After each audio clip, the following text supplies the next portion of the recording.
Oh, and right on the money comes Chris. Alright. We both lose. Hey, my dude. Alright. Yep. Right on time, Chris. Nicely timed. Getting signed in now. Thank you very much. Sorry about that. This.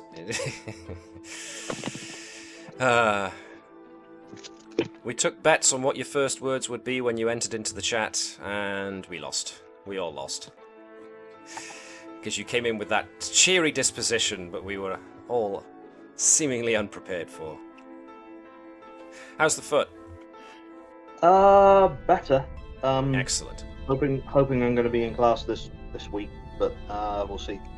If anything, I've been taking some medication to try and get the inflammation down, and it has wiped me out throughout the whole week. Yeah. Well, here's hoping it gets better. Yeah. Right, well, in order to give Chris time enough to sign in to all the various bits and bobs, I am going to first turn off the engine rumble, and then going to turn off the Plinky Plunky intro theme, and I am going to divert us for a good couple of seconds into our intro video. Now, I hasten to note that I've been a very silly boy, and somebody actually... very patient, very talented somebody, decided to make you guys an actual intro video, and I was an idiot and haven't actually uploaded it yet, so that's my fault. We'll have to wait till next time to see it. So, to that somebody who may or may not be watching this, either right now or later on when it goes up to YouTube, thank you again. And I'm a fool for not tagging it into this. In fact, no. If I switch scenes now, it'll play the old intro video, the current one. So apologies for that, guys. I will do better. For now, let us swing quickly over to our regular intro video, and we'll hopefully have the new one by next time. See you in a couple of seconds, folks.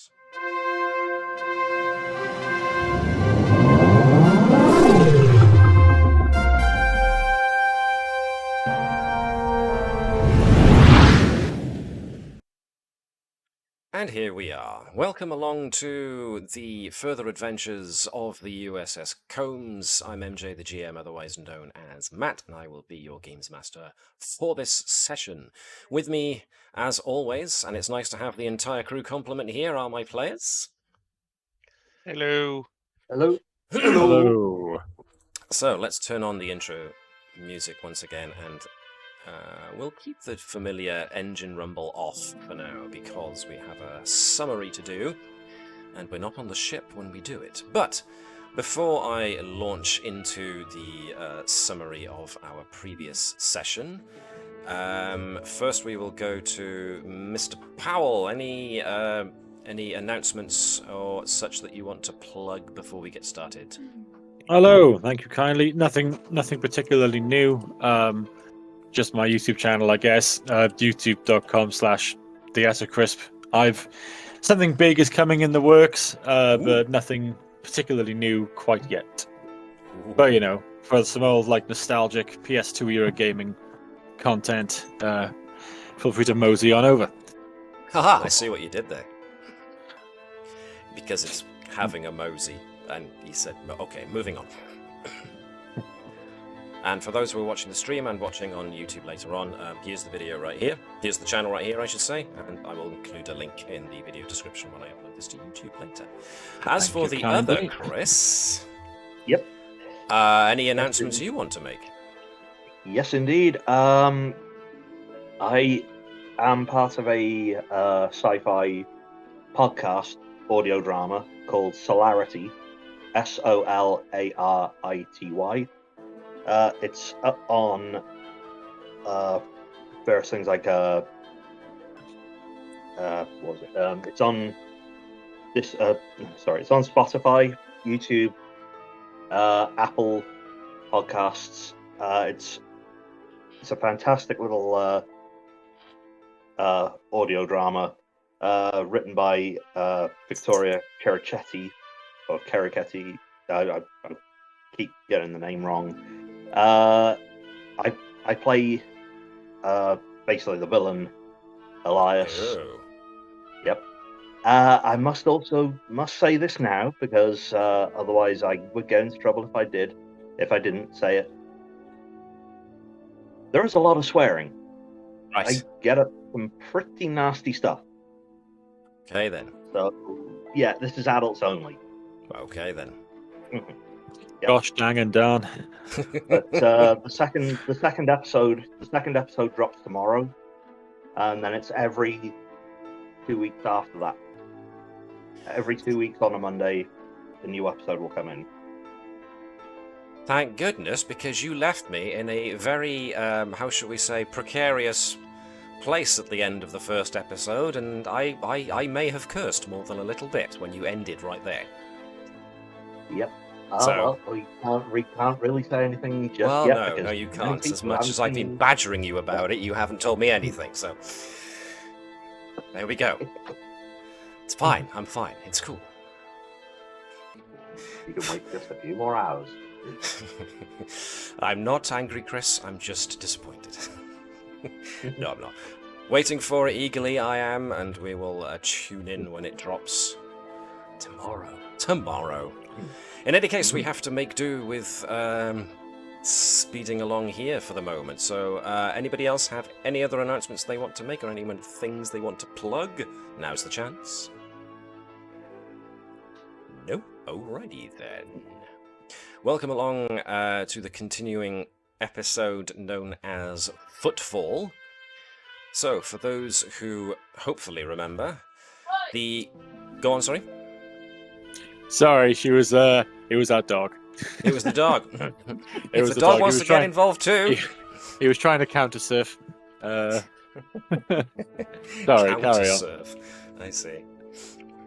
So, yes, episode is part 3 of Footfall, and last we saw our crew. They were on the surface of planet Ashgrave IV, which is a planet known for the strange feeling of the touch of the divine.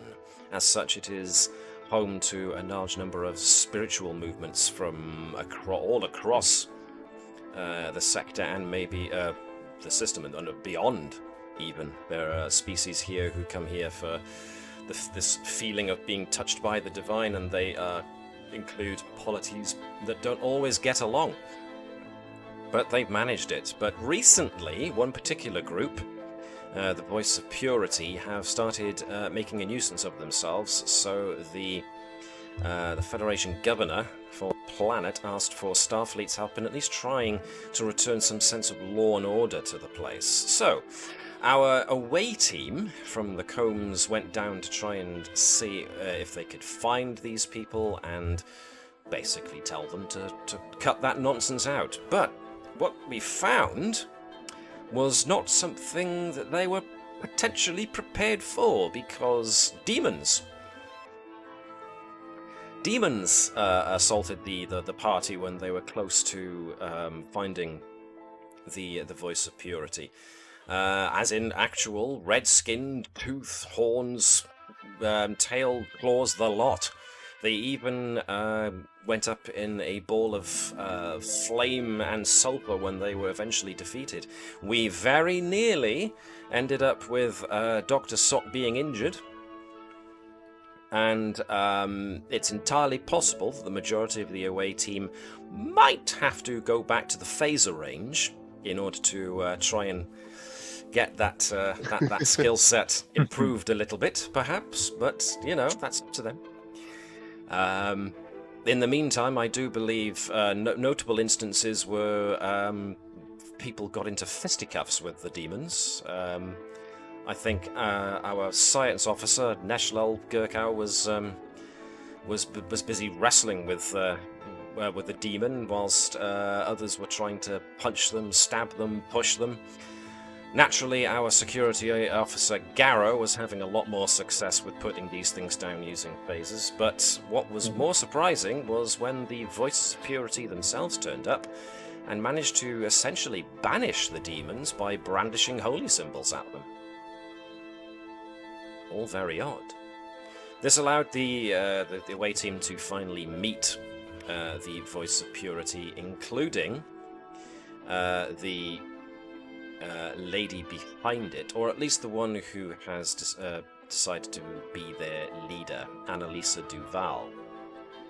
And Miss Duval, possibly not the religious nutjob that folks were expecting.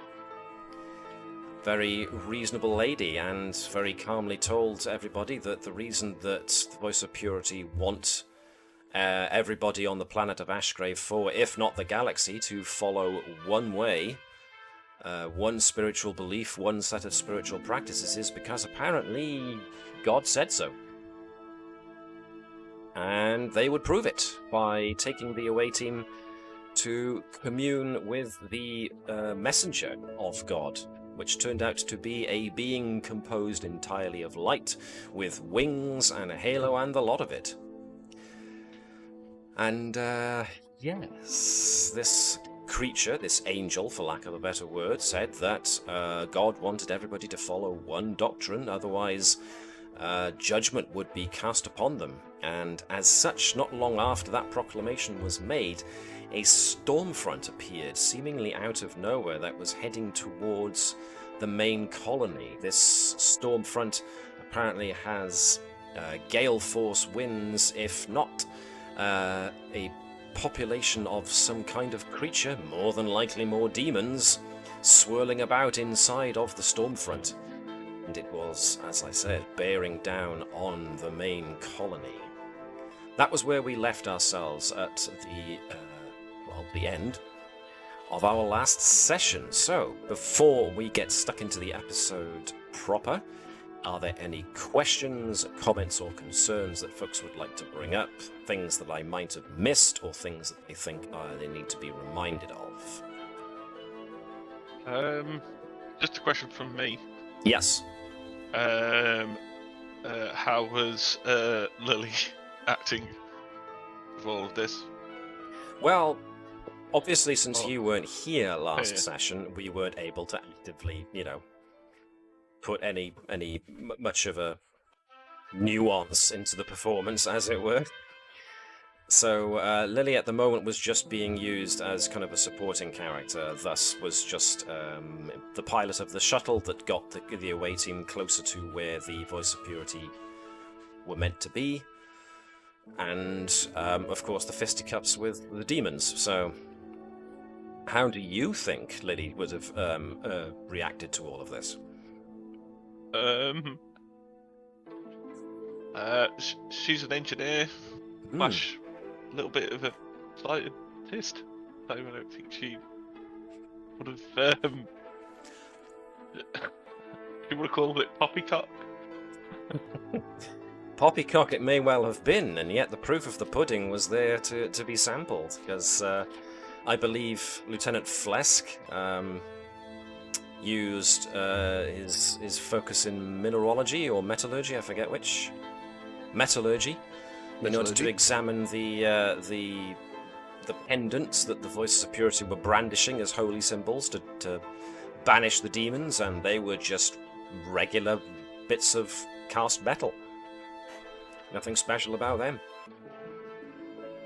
The only thing that has been noted was that just before the demons arrived, there was a great surge of energy from the planet as a whole, as it turns out, before the demons arrived, and just before the storm front occurred, there was another large surge of energy from the entire planet. That's all you've had to go on thus far. Well, that and our interaction with They said they were an angel. They're more of a terrorist space ghost because they don't negotiate and they threaten civilians. Terrorist space ghost. Interesting. That is a tasty word salad. Yep. One man's celestial messenger is another man's Terrorist space ghost. Okay. Any more questions, comments, or observations before we kick this off? Did the so-called angel disappear? Yes. I can't remember if it was... So it's just us... On a mountainside, overlooking the storm front moving towards the colony, yes. Yeah, we were trying to work out how to deal with the storm front. So, with no further ado, let's get on with it. So,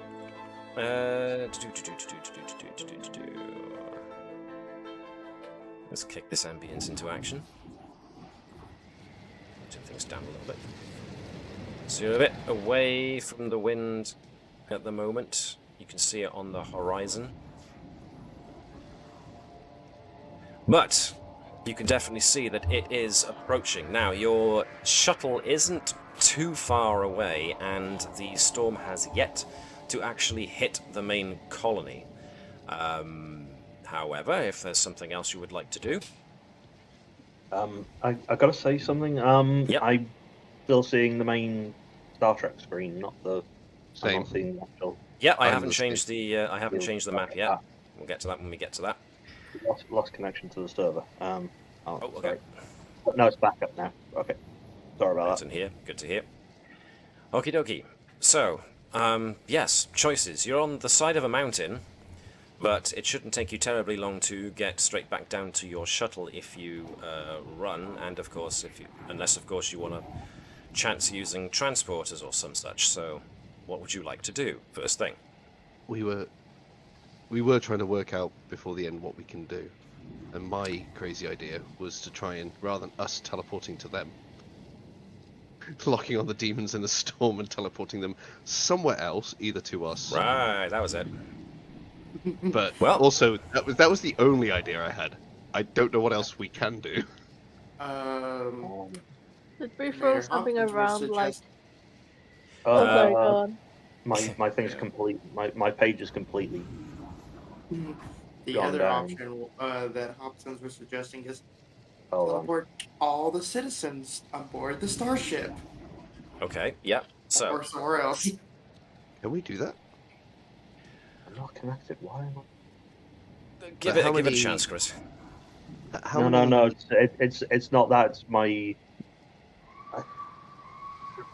The downstairs has gone completely. Or hang on, I'll try and log back in. Okay. Sorry, Elizabeth, you were saying? Teleport everyone from the colony somewhere else. Maybe Okay. the ship, maybe on the other side of the planet. In that case, you're going to have to probably contact the ship. Yes, Chris, we can still hear you. Unless he can't hear us. Oh. Hold on. Either way, if you want to try doing any kind of transporting, you're going to have to probably contact the combs in orbit. The difficulty of transporting everyone probably quite high, and also they're probably not going to be particularly happy about their homes being destroyed. I suppose they'll be alive, won't they? That's the hope. I mean, would you rather be alive or dead and still have your stuff destroyed? Yeah, they're not great options. I'd rather be alive and have to rebuild. Yes, Connie. Can we focus our shields to create a force field around the settlement? That's much better than trying to teleport demons. All right then. So let's jump ourselves to the bridge of the combs, and let's knock off the howling winds and stuff for the moment as we go back to the bridge. So at the moment we don't have the central lot available because they are busy being on the planet. So at the moment, even though the bridge looks largely, it's going to look largely uninhabited, we assume that any and all empty slots on the bridge are currently occupied by extras who who don't even have the virtue of having their names come up in the also starring list. The only ones we do have established are our Chief Helm Officer, Lieutenant Commander Lian Zhang, of course Captain Sobek himself. Left in charge of the security and tactical station is Ensign Akos, and communications is Ensign Ravalon. I am just going to leave Tavish, Hopkins, Gerkow, Phlesc, Garrow, and Sott's tokens here on screen just for ease of reference. But for the moment, yes, guys, back on the ship itself. So you guys had an idea, maybe try and extend shields down over the colony. Okay, so let's think. Those that are still... Go on, sorry. Oh no, I've got a specialization, but I'm not there, am I? I'm not. I can see myself. Sadly, you're on the planet. Damn it. Never mind. You own the planet, I'm afraid. So yes.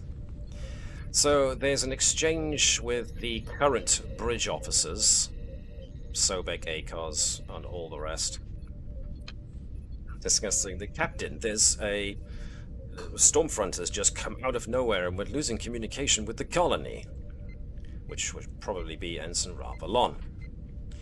Captain Sobek, being the logical Vulcan he is, might not actually come up with the rather daring outside-the-box plan of trying to put the shields around the colony, so we can assume that somebody else has got that idea. So, what remains to be figured out now, then, is exactly how... Messing with the doors just to hear the whoosh. I approve. And now they're all at it. But nevertheless, would it be Akos? Well, Akos, you know, we don't know how... clever he is. Extra arm, so he's multitasking. He's probably thinking, yeah, I can have a shield on the ship, shield on the ground. Yeah, so anything to do with getting ship shields around a colony is probably going to involve getting the ship a good bit closer to the ground in order to extend its shields. That will be seconded, more than likely, by anyone such as Ensign Ravalon, who would say that with the storm cropping up down on the surface, it's starting to create a lot of ionization in the atmosphere that's interfering with sensors.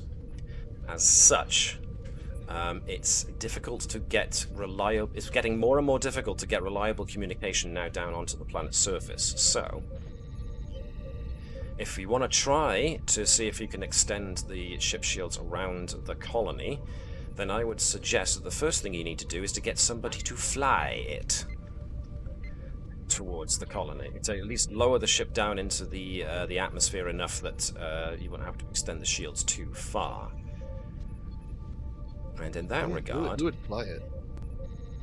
Well, at the moment you do have a Helm Officer, so as a supporting character, she can be used by anybody. Plus, the ship itself is going to have to... there's the ship, just to give us easy reference to its character sheet.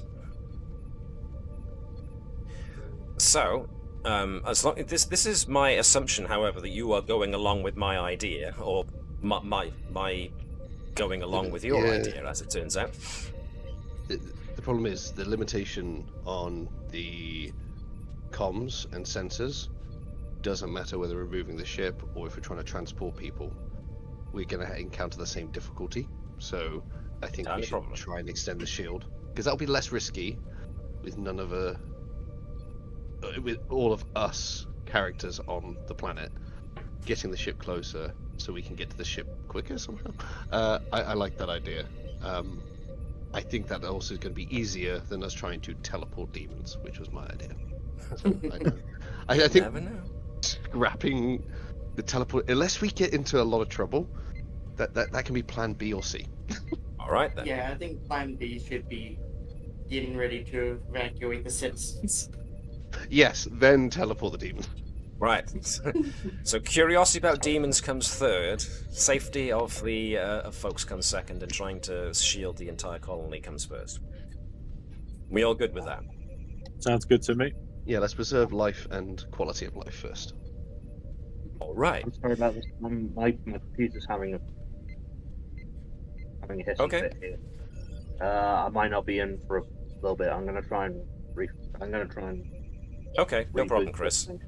For the moment, we're not doing anything that requires shooty bang bang fire or fisticuffs, so you should be good for a bit. So no rush. Right then. Okay. So let's start off with somebody will probably want to be our helm officer. So. Let's see, Phlesc had something, Trasa has a couple of somethings, Lily had one or two. That's a good point. Seeing as Dave wasn't able to join us for most of last time, and Chris Bell is currently having problems, how about Dave, you can be first and take control of Commander Lian Zhang, our helm officer. She is going to be making, in all probability, a control and con check. I can't seem to get a thingy up. Okay, let me just check that you've got proper permissions. Let me see, supporting characters. I'm in there, I'll close it. I just wanted to draw attention to the fact that she's got 10 in reason and 10 in daring. That's fantastic. Everybody should have ownership and therefore should be able to see Commander Lian Zhang's character sheet if you just double click on it. Yep. Is it double clicking on her icon? Where I'm pinging. Oh, I've lost communications to the server. Ah, yeah, you did just drop. Actually, no, you're still there. But you're out of the... Right, yes, you have dropped out. Pardon me. Well, this is going well. In that case, let's have... Liz, then, if you could give us an attempt as Commander Zhang. You okay? I really didn't want to come out with shotgun not, so it's good. I was like, please don't pick me, please don't pick me, please. I like the trust you have in yourself. Well, somebody's going to I remember my ship rolls well. last time, and I've not got my ignore complication back, so I'm just like, no. Alright, what was the roll again? Okay, so for Zhang, we're looking for control and con with 2 dice, and using Zhang's focus on, let's say, propulsion systems. Let's also have somebody be the combs itself assisting, and... Ooh, I'm tempted to ask Mark to do it just because he didn't want to, but instead, I am going to ask Connie. I'll be the ship. Be the ship. And this is going to be looking for... Ooh, so a good descent, we're looking for probably engines and con from the ship. This is going to consume 1 point of power because you are going down into the atmosphere. Oh, I'm back in, by the way. Nice. Do we want to use momentum for this? Do you want to use momentum? I mean, we've already got 2 successes, haven't we? I guess we could do with a nice strong start. Yeah.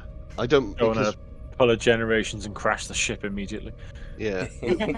What 1 momentum gives us? We still got 4 or 6. 1 dice, yeah, so... Yeah. So essentially, whoever's rolling for the combs can grab a point of momentum and have the ship roll 2 dice rather than 1. Okay. So I'll roll 2 dice.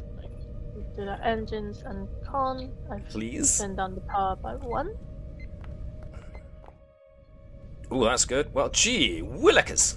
Woohoo! 5 successes! 4. So you immediately get the momentum that you spent back, and then some. No, So some good investment. good investment. In fact, I'll give you one of those PowerPoints back. So Commander Zhang, for once showing off her helm expertise, as she guides the combs down into the upper atmosphere of the planet and sets up a synchronous orbit with the colony itself. Now, the difficulty here is with a storm front going on, the combs is going to need to use some of its energy and some of its deflector energy as well, and not just its overall energy, to hold back the storm. And having a whacking great big ship, even like an Intrepid class, close to the surface, it's going to cause a bit of a disruption. So for the moment, I got Badops going on.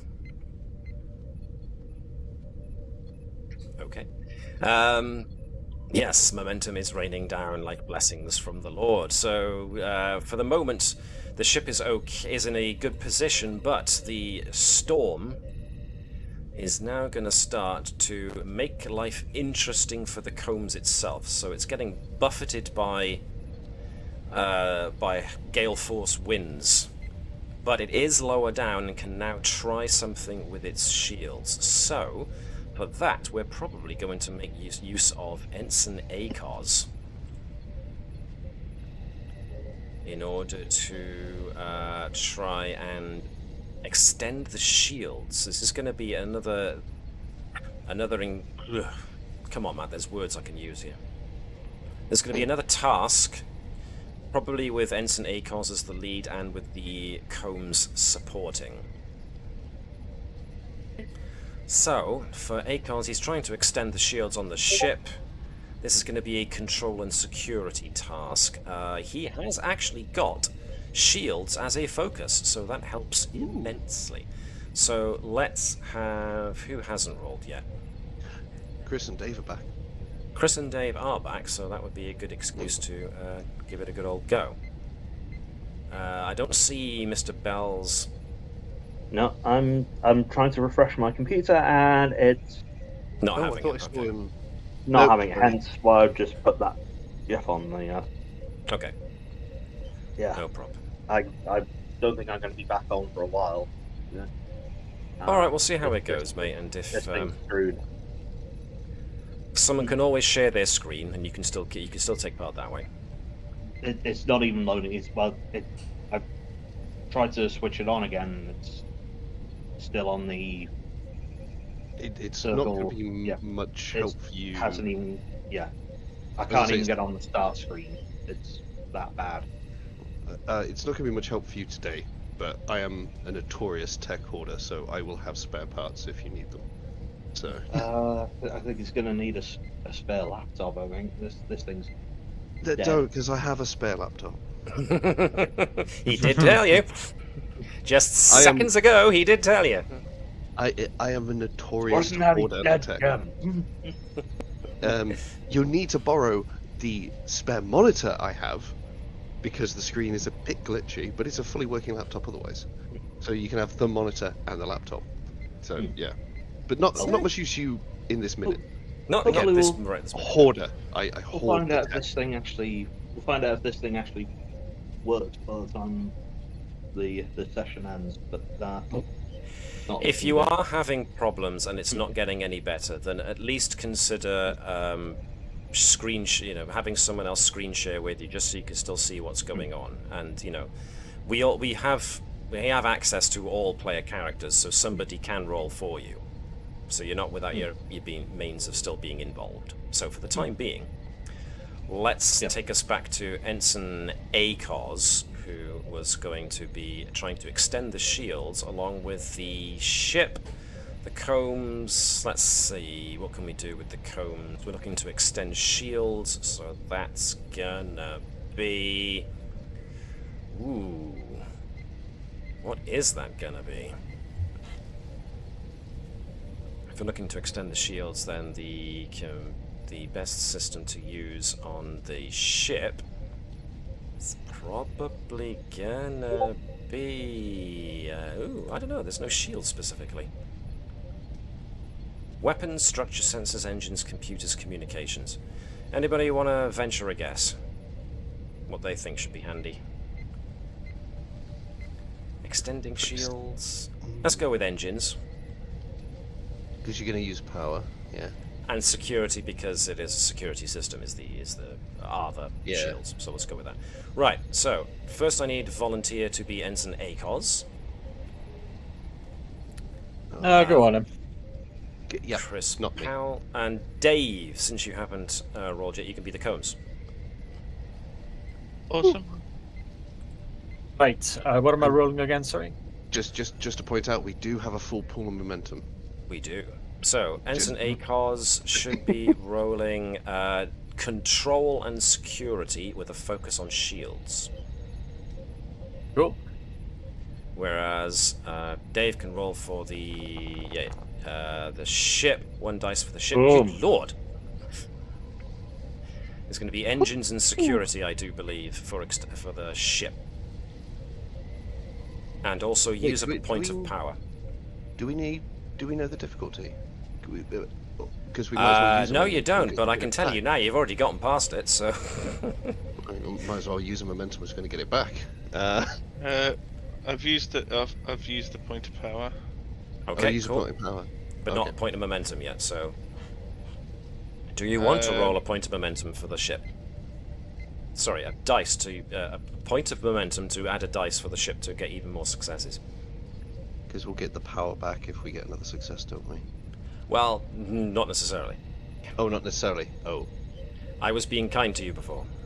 Oh, okay. Because that was how well that the ship was guided down through the atmosphere. That was, but this is using power to extend the shields. So.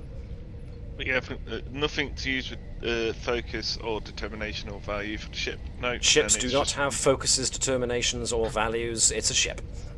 Okay. There's no AI. If the ship does develop focuses and values, then yes, something has happened. That's very, very interesting.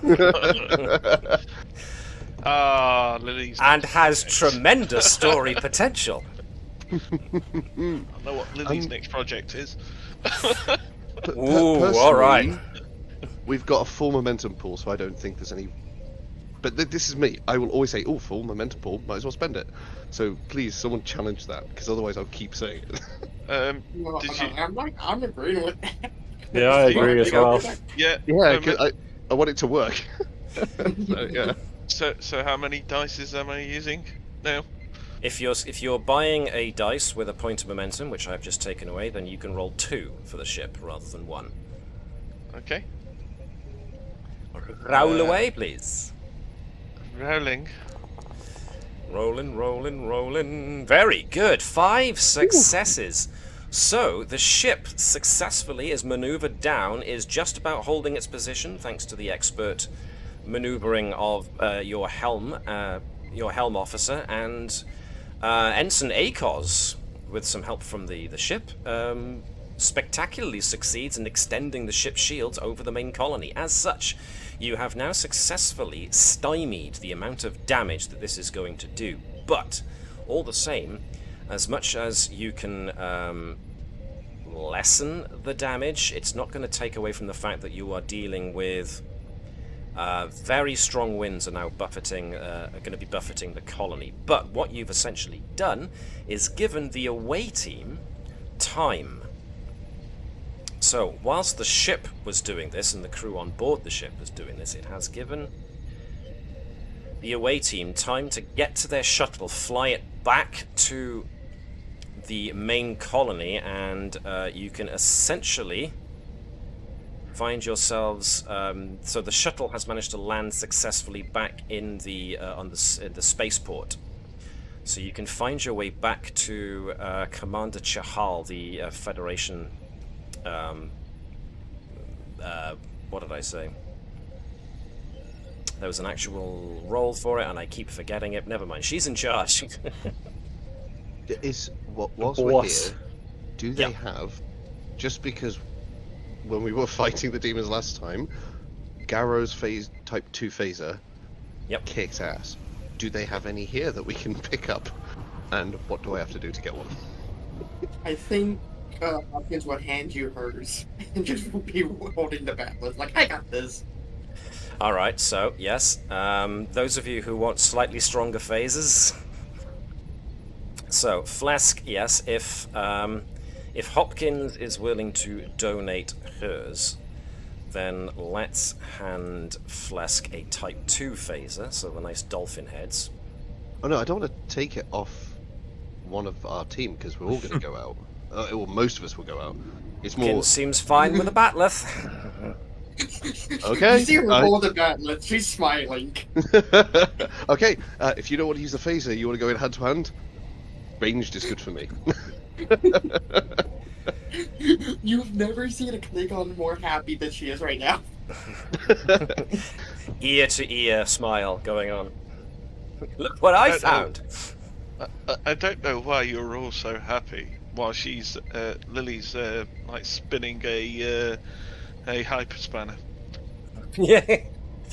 Just tossing it up and down. So yes, you do get to the there is a weapons locker on the shuttle, so anybody who wants to grab a higher yield phaser like a Type 2 is welcome too.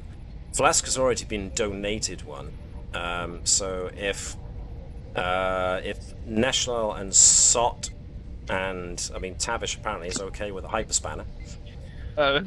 Actually, she gets an idea in her head, and she goes, "Yeah, I'll have the bigger phaser, please." Oh, is there a Type 3? I'm not going to take it because I'll end up shooting myself. But are there Type 3s on the shuttle? Sadly, no. Those are big. Those are whacking great rifles, unless you want to replicate one. I do have a specialization in replication. So, No, I don't. No, I don't. No. Life support systems, triage. Transporters and replicators. I've got a focus. Yes. I won't Anyone got ask. any of that weird, like, green soldier super serum thing?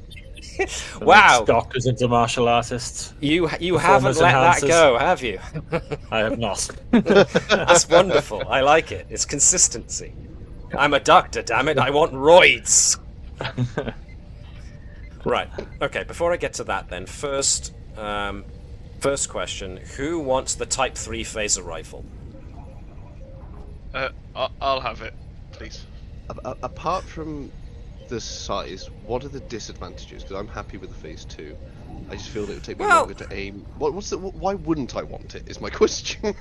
The normal question about why you wouldn't want to is it's a lot more powerful a weapon and therefore has what's called an escalation value, because you're essentially escalating the threat by taking this whacking great weapon. Now, one could conceivably counteract that with, well, Matt, Hurricane with demons in it. Yeah. So, like, I wouldn't for take that it purpose, I am fine with ignoring the escalation, because, again, Hurricane with demons in it does kind of seem to be a very, very convincing argument as to why you would want them. Yeah, because we didn't take them, and absolutely no way would we want to take them when we first met the... what do we call them? The... Truth of Light? What were they called? Voices of Purity.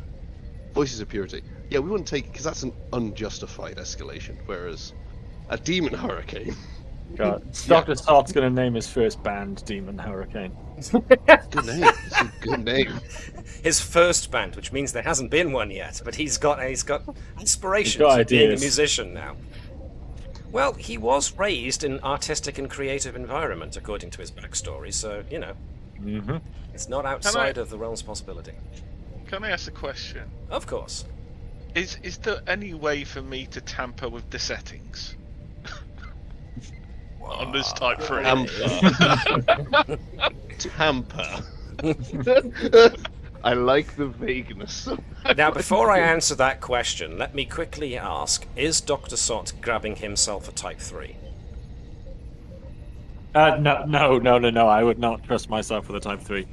I'll stick to grabbing one? Type 1 and pugilism. I think Type 2 for Neshlel, but she's always got a fist for backup. Alright, so going for the easily portable Type 2 rather than the Type 3. Gotcha. Yep. Alright. Now, even though she does now have a batleth, does Trasa want to have a Type 3 phaser rifle just in case? Yeah. Alright, I just saw it appear miraculously in your inventory. These guys are now packing. Now, there was a question being asked in regards to... Oh, yes! Tampering. Yeah. What did you have in mind? Probably not right now.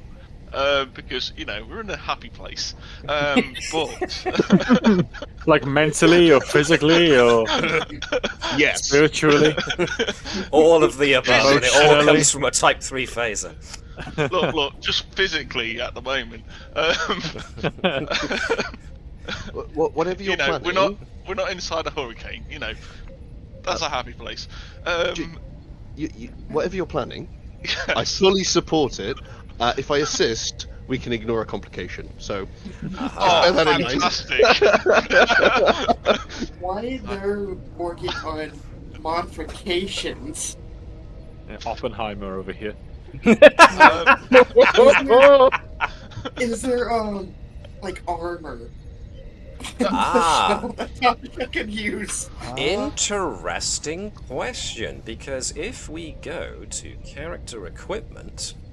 So I will now direct your attention to the right-hand column, where we have all our various utilities. There is the suitcase-looking one that if you hover over it, it says items.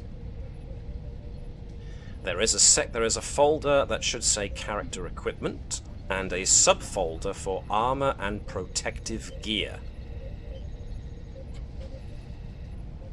You could conceivably replicate body armor, yes.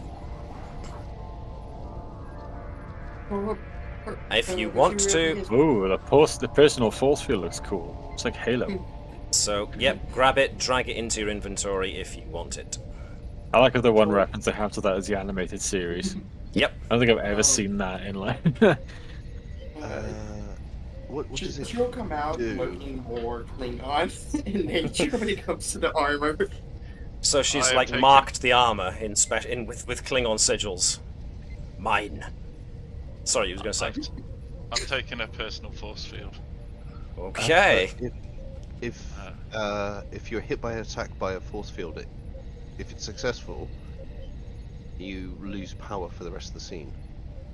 That's not very useful. A character with personal force field gains limited resistance, but must roll a challenge dice every time they're hit. So there's a 1 in 3 chance that the field loses power. But body armor gives you... Permanent. I'm going to take the body armor. I think I will also take the body armor. Yeah. The obvious difference here is the body armor has resistance 2, whereas the force field has resistance 4. So the force field has a much higher damage resistance, but as a result, is a bit finicky. But the problem is that they were attacking a lot last time. Yeah. So I'd rather have more resistance consistently rather than a 33% chance. Yeah. Fair enough. That's not me trying to convince you guys. That's my justification for the choice. That's fine. Can I take a field destabilizer, please? Oh, what? Field destabilizer. Well, okay. Yeah, it doesn't because I don't believe in any of this poppycock, and I feel like there's something going on which, Ooh. Okay. Ooh, I like that. I really like that. Okay. Yeah. Now, unlike with the weapons and the armor, the situation here is a bit field destabilizer. Have you not got one? Some items of equipment have what's called an opportunity cost if they are not to do specifically with the mission. So again, I refer you back to the weapons and armor, makes more sense. It has an opportunity cost of 1, so if you want the field destabilizer, it will cost you 1 momentum to buy it. For use for this mission. Let's. I'm going to ask my fellow crewmates and my commanding officer whether they think this is a good idea or not. I think we need to try and get to the root of the problem. I fully support the field stabilizer, so... I'm treating this all with a healthy dose of skepticism. I don't like the terrorist space ghost, so go for it. I think we'll be fine. If it goes wrong, oops.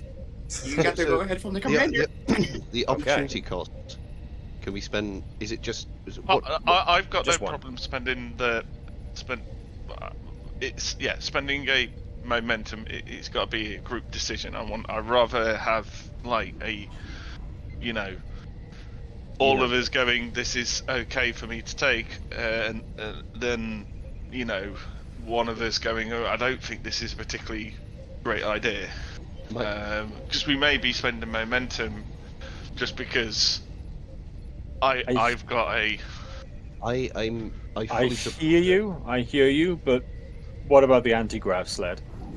We may have to go downhill. I mean, that was my first choice, but I didn't think it would get through the pass stage. I'm just saying the god might turn out to be in a ditch somewhere that involves, going downhill. Okay, I'm done. I got nothing. We've got a full pack of momentum, and I think the field disabler is a good idea. I want to justify the anti-grav sled. I really do. Again, the anti-grav sled has an opportunity cost of 2. Oh, never mind. Seeing as it's for a somewhat more dubious reason, then I can see you guys using it as like it a looks surfboard. Cool. It will cost you 2 momentum to buy. I feel like this was the plot of Star Trek Nemesis, wasn't it? So they got the script. Patrick Stewart walks in, like, guys, hear me out. 4x4. Dune buggy. Let's go. According to what I've read and researched, that was pretty much it. However, was anyone objecting to the field destabilizer? No, I'm not. And we've got full momentum, so. Is everybody on board with this then? So, Dave, it seems that you have permission to grab the field destabilizer and pull it into your inventory, but it will cost you 1 momentum. Just a question on the field destabilizer. Yeah. Is it just me, or is the sort of image in the thing not loading for anyone else? Because it's just a. It's just the Starfleet insignia. It's just the Starfleet. Do you have any idea how tough it was to find the images I've got of those? Oh no, it's just that no images loaded for me. It's really weird. It's just a crash load. Sometimes it does that. It doesn't load everything. It's almost like the browser gives up. Oh, okay. Yeah, I was going to say it's not. I wasn't going to criticize if it was some standard image. It's just that it's the error. The error's loaded. Okay. No, I've noticed that every once in a while with Foundry sometimes, or with browser in general. It'll get so far, if it keeps on polling the file server for the actual file and gets no response, it'll just go, and walk off. So, if it happens... Other than crashing out? Yeah. If it's still working, then fine. So, Matt, have you seen the armor I posted in a group chat at the gym? We need a universal translator or a mass spectrometer? I don't think we've had you technically got a universal translator. It's the linguist called your commander. Yep. Okay. Basically, Trasa just points at herself and goes, "Yo." I'm just pointing out ideas there. It's not that Lily's, a techie at all. So what I've basically done is allowed you guys. I've now clued you in to the weird and wonderful toys, and you're there looking through the brochure, going, "Ooh, we could do that." That's what Lily's doing at the moment. Ooh, look, it's a nice shiny new. Oh, look, mass spectrometer. Oh God, I need that. Because you never know when we might need to read the spectra of a demon. Do we keep this equipment into the next episode? No, this is for equipment for this. Okay. I was going to say, because I'd be up for Tavish spending like a momentum or something to take that from then on. Yeah, basically, I'm thinking about spending a momentum to keep the armor. Basically, and it's the assumption of in this universe of plenty, as long as you've got access to, a replicator and whatnot, then mission-specific and standard equipment is, free. You're always assumed to have, I hope, a uniform, your communicator, and a tricorder, all at the very least. Senior crew are usually expected to have at least a weapon, even if it's the teeny itty ditty Type 1 phaser. But obviously, with variations thereupon. So the engineers get the engineering kit, the medical officers, get the med kits and whatnot as standard issue. So those things you wouldn't have to pay for and wouldn't have to keep requesting because they come with your character as standard. But and taking the big guns or the body armor or the field, that's increasing escalation. Gotcha. Potentially, yes, if the mission doesn't call for it. Yeah. We will tell them of our peaceful ways with force. So, yeah, you turn up to a second contact away mission with Type 3 phasers and body armor, and it's like, yeah, you're paying the escalation cost and the momentum cost there, dudes. I mean, Tasha just wants to just get the armor because it makes her look more Klingon. Yeah. Now I feel complete. If I can't keep if I can't keep the field destabilizer, you can't keep the body armor. The armor. Because that's how it totally works in Chain of Command. Yeah. It's a democracy. I'll happily give back the Phase 3, Type 3 phaser to keep the body armor. Yeah. You take one of my toys, I take one of yours. That's how this command structure works. Anyway, that was a massive tangent that took us away from the main thrust of the story, which is you managed to successfully land your shuttle in the spaceport, shuttleport of the colony, which means that you're able to make a lot more rapid progress towards Commander Chahal's office. You have decided to kit yourselves out in armor and phasers and whatnot because, well, there's a dangerous situation brewing. The away team, most relieved to see that you can see the Combs has dropped down into orbit, and it's there. If you look upwards, your resplendent ship is there, hovering up above, somewhere up above the colony as a whole. And as soon as it activates its shields, the amount of flying debris is a little less severe. However, it can't stop certain slow-moving objects from coming through, like demons and air currents. So even though it's lessened, it's given you time to get to Commander Chahal's office with whatever you want to bring with you from the replicator, if not the emergency stores on board the shuttlecraft. So everybody finally happy with everybody who wants it has got armor and weapons, and there is a field destabilizer being brought along. So, I hasten to note a field destabilizer is actually a pretty hefty piece of kit. So, yeah. It's a two-handed job, as it were. Okay. So, we'll need to cover when it's being used. Pretty much. Oop, I accidentally. Sorry, we got a lot of Type 3 phasers. We should be good. I noticed there's also a pattern enhancer. What's that for?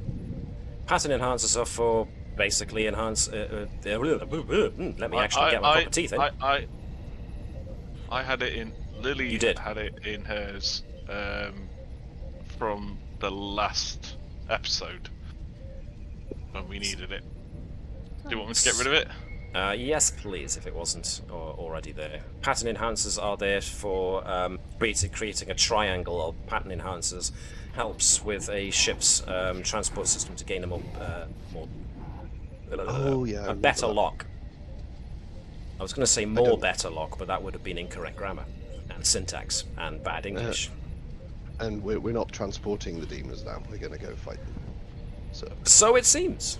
So you enter into Commander Chahal's office, and you find the place is pretty much as you expect. It's busy, and the air is one of panic. When you guys do enter into the office, Commander Chahal just spins around and goes, "Oh, thank goodness you're here. This place has gone nuts. This stormfront just came out of nowhere, and we've got people on the periphery of the colony saying that there are things in the storm." Either way, we need your help. We are not outfitted for an evacuation effort of this magnitude. I would very much like your help in trying to secure the safety of the citizens here. I don't have the resources to do this by myself. And seeing as you seem to be kitted up for war, and she looks you all up and down at this with the body armor and stuff, I need you to see if you can work towards the outer periphery of the colony and assist with those who need assisting. Try and get people to come towards the starport. They can shelter in there. And if they're unwilling to, then maybe help people batten down their homes to make sure they're secure. Yeah, we can do that. I know Commander Chahal said they haven't got enough resources, but they can also contribute to evacuating whilst we provide the shield wall with all our armaments. But if we encounter someone that needs support, we'll try and do that as well. I think that's fair. Okay. So, the first thing we're going to do is, unless you guys have got anything particular that you want to ask Commander Chahal. Charge! Charge! Okay. I was just having a quick look there through the various drugs that the medical officer has available as per Star Trek The Next Generation, so I can't see anything that suggests that it is, as you say, the super soldier serum. So, maybe it's time to just make one up from adrenal, from an adrenal shot and stimulants. Well, we were considering tinkering. We're considering tinkering in more than one way, it seems. So, the group is going off to the periphery to try and help usher people in. So as you go, the winds are picking up. Some people are, can be seen sealing their homes or their businesses, and are bringing down, they can't bring down storm shutters because this has never happened before, so they're just kind of locking things up and either running, which allows you to basically shepherd people along and say, go for the starport. So, for the most part, that's what's going on. Chahal to actually, if they haven't already, announce an evacuation. Do they have comms that they can broadcast? They do, and she can do that, so that's a darned good point, yes. So, if that's not already been obvious, we should be directing them as we approach ourselves, but also just broad comms. Get out. Come to the starport. All civilians, please evacuate to the starport. This is Commander Chahal report. Pete, all abandon your businesses and houses and proceed to the starport immediately. It's pretty much something that you will hear go on as you proceed through. Yeah, we don't need that on repeat. No, you don't. The less you hear of me doing an abominable attempt at an accent, the better. I appreciate. I was also saying we need to charge how we go do that.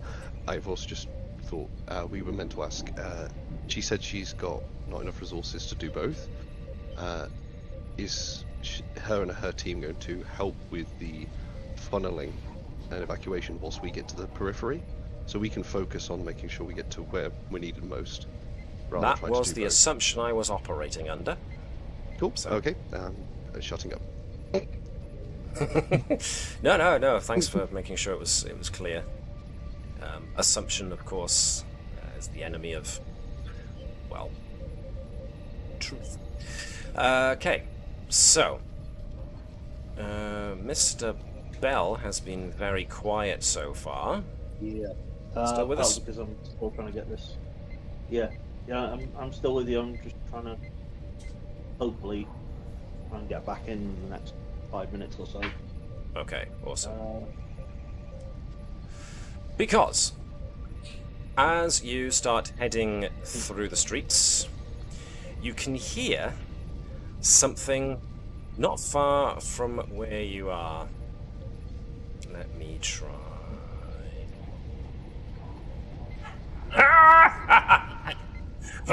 Demons!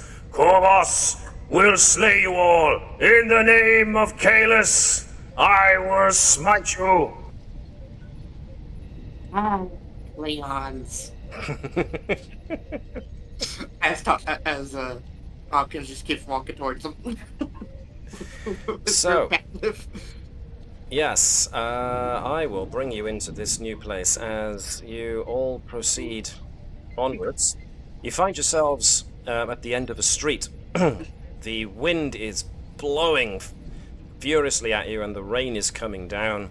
It seems like a good lot of destruction has already been caused in this general area, but there is a single solitary Klingon, and there are creatures creeping their way from various points all around him, mounting bits of wreckage and whatnot, and slowly moving towards him with this. I already started off with a good reputation with the Klingons. Need to build on that good reputation. We need to save this guy. So it seems that in the middle of this street there is a lone Klingon brandishing a bat'leth, no ranged weaponry of any sort, and he's there he looks like he's already been partly injured. So he has a few superficial gashes and whatnot, but otherwise he's just standing there proud, wielding bat'leth and shouting a challenge to the various demon creatures. So I am going sorry, that was me. I was trying to open it. I opened fire on the Klingon! I was trying to open up details. I didn't mean to do that. Sorry. That's fine. We'll ignore that. That didn't happen. Whoosh! It is gone. No evidence remains. So.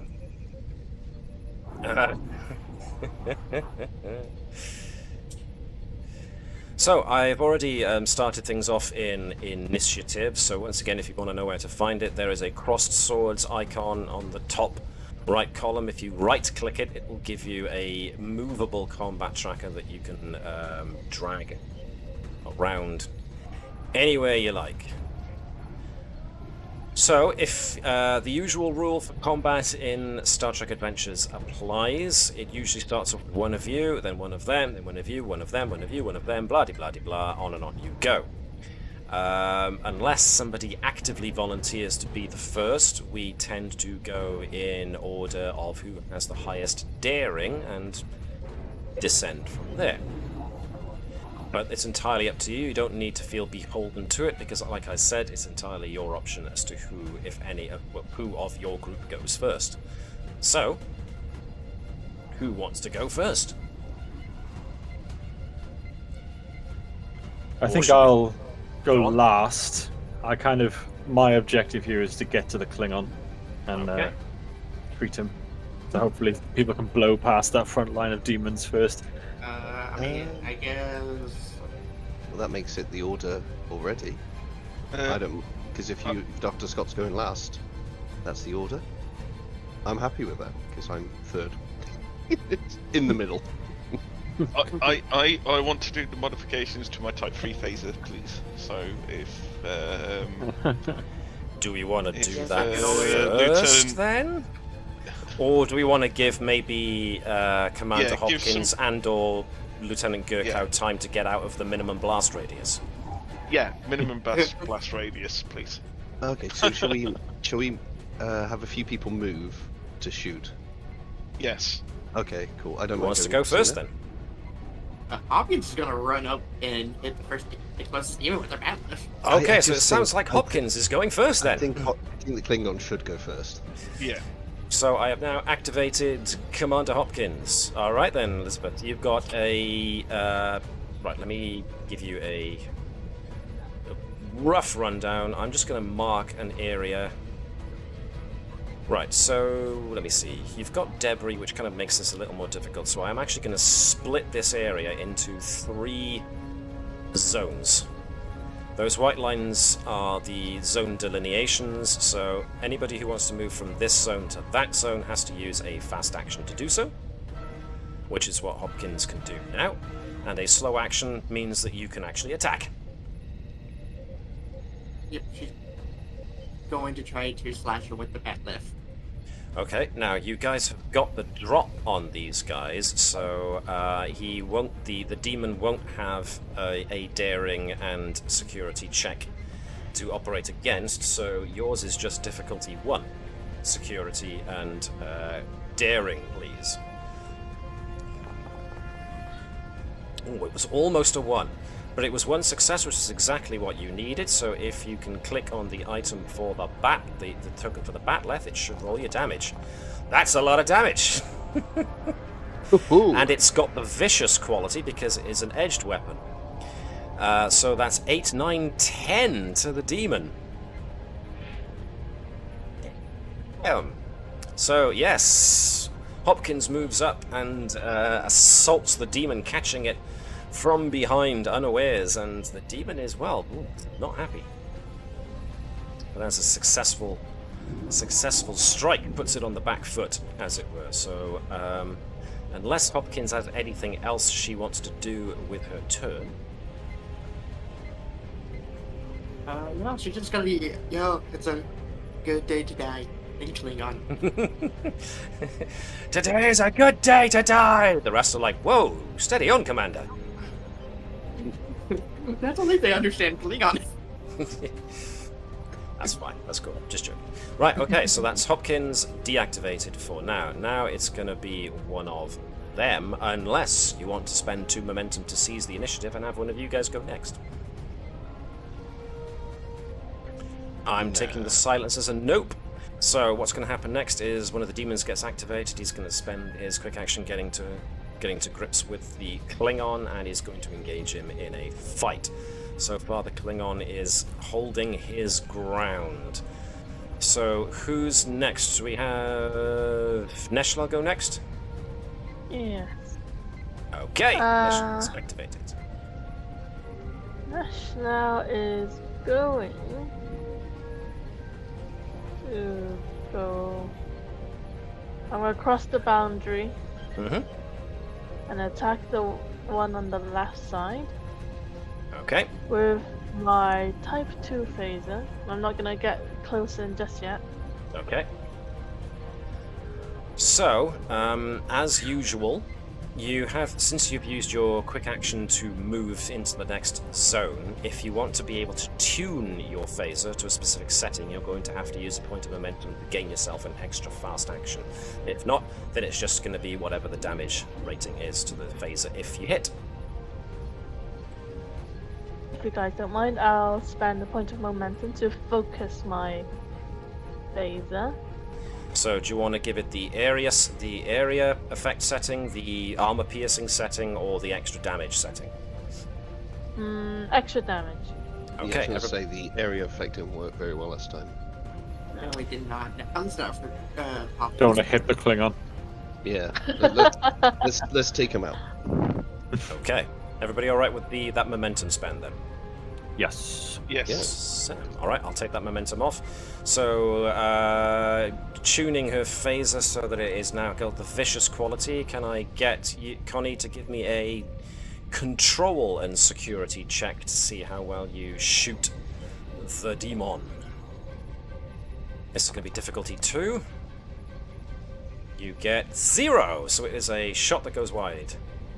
Damn. I'm sorry you didn't manage to hit. So that's pretty much all that Neshlel's going to do, unless he's going to be spending more momentum to get more quick actions.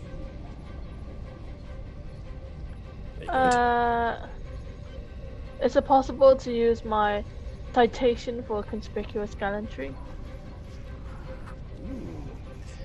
Once permission, when the character pays an immediate momentum spend by adding to threat, they can roll a challenge dice per point of threat added for each. I've run out of space.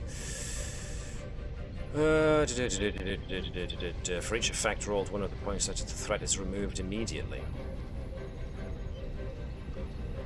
Once permission, when you pay for an immediate momentum spend by adding to threat, you may roll a challenge dice and see if that one gets removed.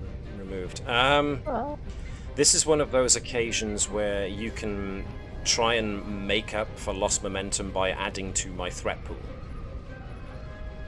So you can take the option of, if you think you're short of momentum, you can gain momentum by granting me threat as well.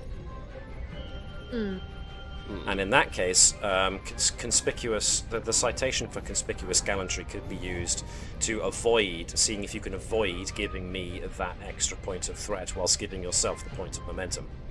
Ah, so it's something you can do as standard, but this particular talent means that there's a chance we won't give extra threat. Yes. I'm okay with that, because I don't fully understand it.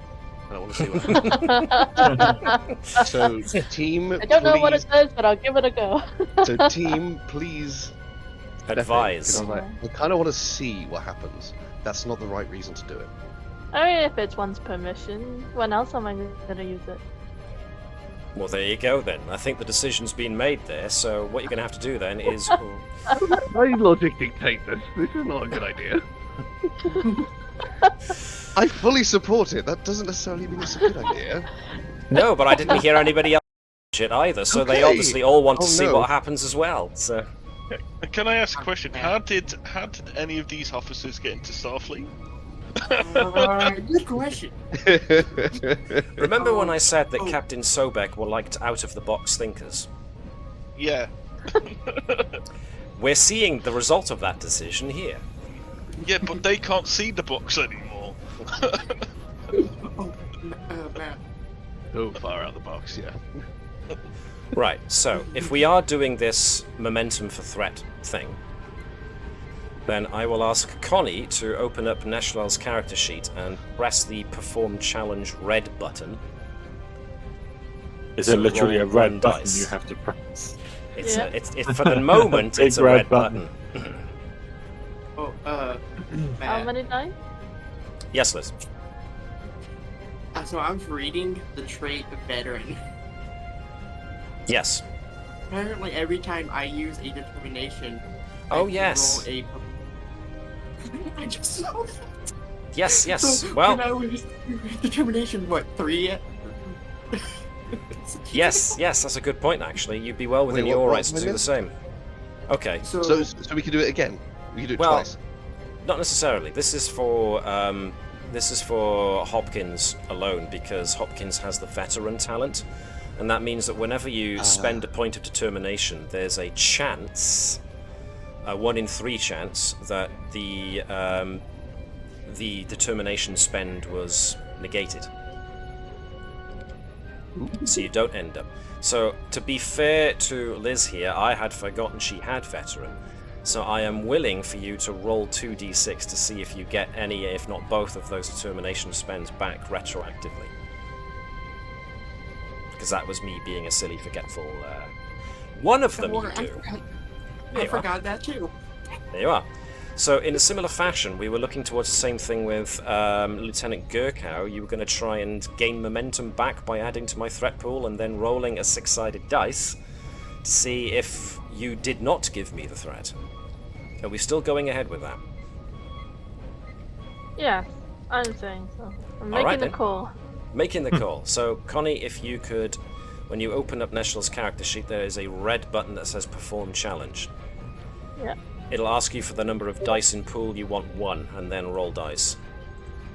Okay. Here we go. I'm gonna blow on the dice. You did it, you jammy sod! There you go. You gained a point of momentum back with your medal for conspicuous gallantry, and you denied me the threat increase. Ah, I see. That's how it's going to be, is it? So that's how it is. Okay, alright then. Next we get another demon. Which demon? This demon! Actually, it's deselected. No, that's that one. Ooh, good question. Now this one's down south, so he is going to turn around and see that there are more people for him to snack on. So he's going to go for Hopkins. So this is going to be a daring and security check against Hopkins' daring and security check, if you please. 2 successes from me, so Commander Hopkins has to get 2 or more. And you got less, which means the demon succeeded. Now you've got armor this time, which is good. Because I not only rolled that, I rolled 2 extra because I got 2 higher than you did. So let's see, I got 5 successes with 3 effects. So because you've got armor, 2 of those 5 are taken out and you only take 3. But it's these weapons are vicious and knockdown, so 1 of these effects is going to go towards knockdown, another 2 towards vicious, which means an extra 2 stress is taken off of Hopkins, and she is knocked prone. Knocked on her butt. Kind of drops back from the pile of trash there and is basically staring up at the sky as it's raining down on her. But that's all that demon can do. So, do we want to let Tavish go next, or do we let somebody else like Gerkow or Phlesc go next? I think we should let Gerkow go next. Yeah, you're going to have to roll for me because I'm still having a hell of a time trying to get in. Okay. Well, Gerkow has a number of I'm times. literally on the verge of giving up right now. Did you want me to share my screen? No, it's all right. I think this thing's about to let me in, but then again, no, my luck. Would you want to share somebody's screen for now, then, just so you can see what Gerkow's options are? Yeah, may as well. But it's going to be on my phone, though. That's fine. Alright, it should Anything that gives you the ability to see. So you should be able to see now that Gerkow is down at the back of the group, and there are demons arrayed against you. Okay, let's have a look.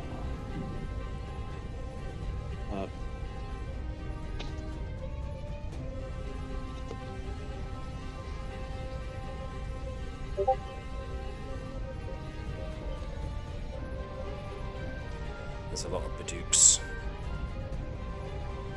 Right. Okay. I'm gonna move up a little bit. Say about three squares up behind the commander there. Behind the commander. Okay. Yeah, and then open fire on the. Does that use up a quick action because it's in the same area? Oh, excellent. So you could adjust the gun. Tune your phaser. Yeah. Okay. Yeah, I'll tune my phaser. It's a vicious. Oh, vicious. Okay. No hesitation. I was going to give you options, but you already knew. All right then. So which one? The one that's weakened, or the one that's not been hit so far? I'm going to go for the weakened one. The weakened one. Yep. Okay then, so this is going to be a control and security check. Gerkow should have phasers as a focus, therefore it gains the use of focus point. Not a focus point, focus. Wrong system, man. Did you want me to do this? Yes, please, because I can't do anything. What was it? So... Control and security, rolling 2 dice with a focus. This is going to be difficulty 2. Using the focus, 2 dice. Yes, please. Roll them bones. Rolling. 3 successes, 1 over what you needed, so... Phaser rifle... hits. Now, you can either bank that extra success and put it to the momentum pool, or you can use it as an extra dice of damage for your phaser. I think in this case I'm going to bank it. Okay, so Dave, if you can just roll the damage dice for us. Is it the... I just Type click 3. on the Type 3 phaser? Yep. Just on the icon of it, please. That's a lot of effects. Ooh! Hey, God! Yeah, didn't need Yeah, he dead. He did. I'm not even going to bother. That one disappears in a puff of flame and sulfur as he just disappears. Kaboom! Just vaporizes. So Garrow strides up, protecting his fallen commander, and just let's rip with a shot that completely obliterates one of the demons. Nicely done. Unless Garrow's going to do anything else, that's Garrow deactivated, and it's another demon's turn. This one is stalking up on the rooftops and is going to jump down to the ground. That's what he can do for now. Next up, well, Sott, Phlesc, or Tavish? Who's it going to be? I'll move out of the way. And then those people do their minimum safe distance. Yep. What's everybody's...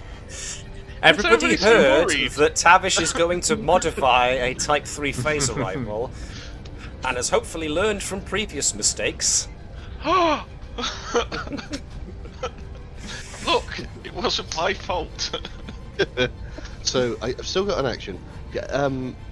What are the choices? It's vicious, accuracy, piercing, area effect, or area. That's a good point.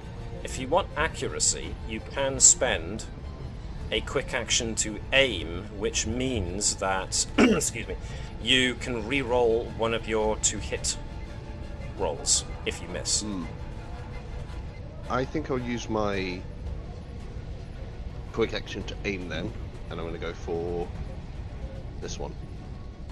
Go for the closer one. Okay. Closer one. Control and security. You don't have any phaser-related foci, so I don't. Go for it. We do have full momentum. You do. So I'm tempted to take one in case we do well, and we can You back do it back have in. a re-roll as well, since you're using the aim action, so... Team, say no. Team, do you want to let him have one of the momentum so we can buy an extra to hit dice? Yeah. Go for it, we've got loads. Alright then. Yeah, I don't want it to be full. There we Got go. momentum for days. So, Momentum that goes all the way up. Yeah, okay. right, so performing challenge. No, I'm not performing.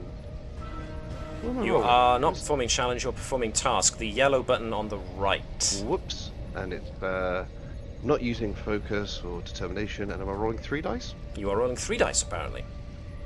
And complication range, am I leaving that as... You're leaving that as is. Cool. So... The one who's going to be altering the complication range is going to be Tavish in a moment.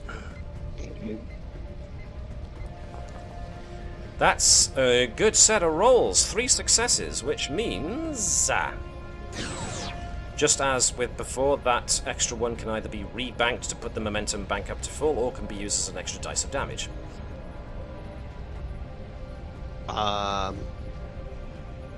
Extra dice of damage, has it got full health, everyone?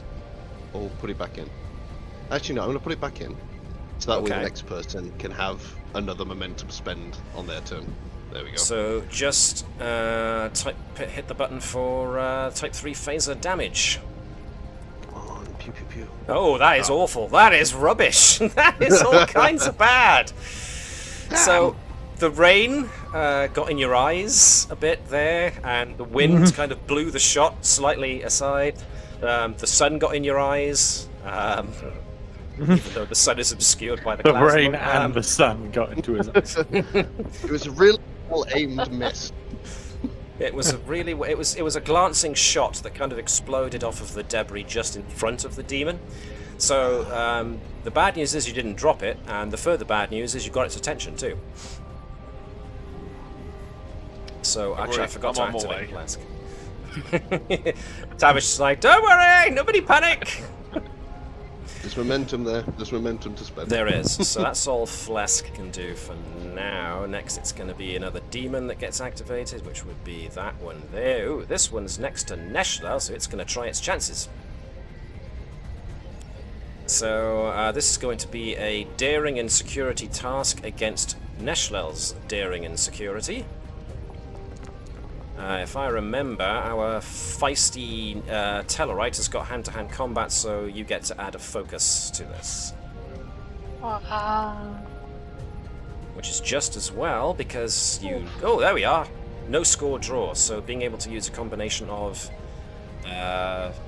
your armor... Oh, you haven't got any armor. Wow. Did Neshlel actually want to come in with armor? No. Neshlel all he needs are her fists and a Type 2 phaser. I don't need no stinking armor.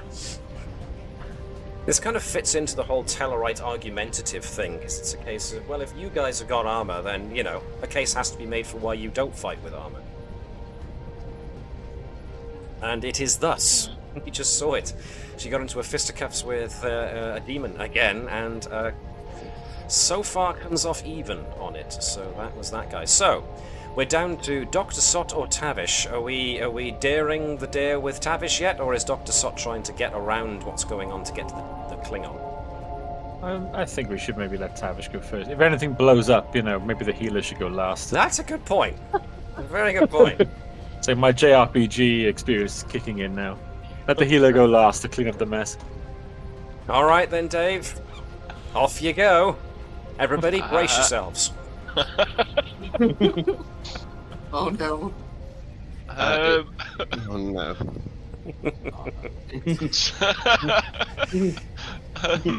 All right. I'm going to.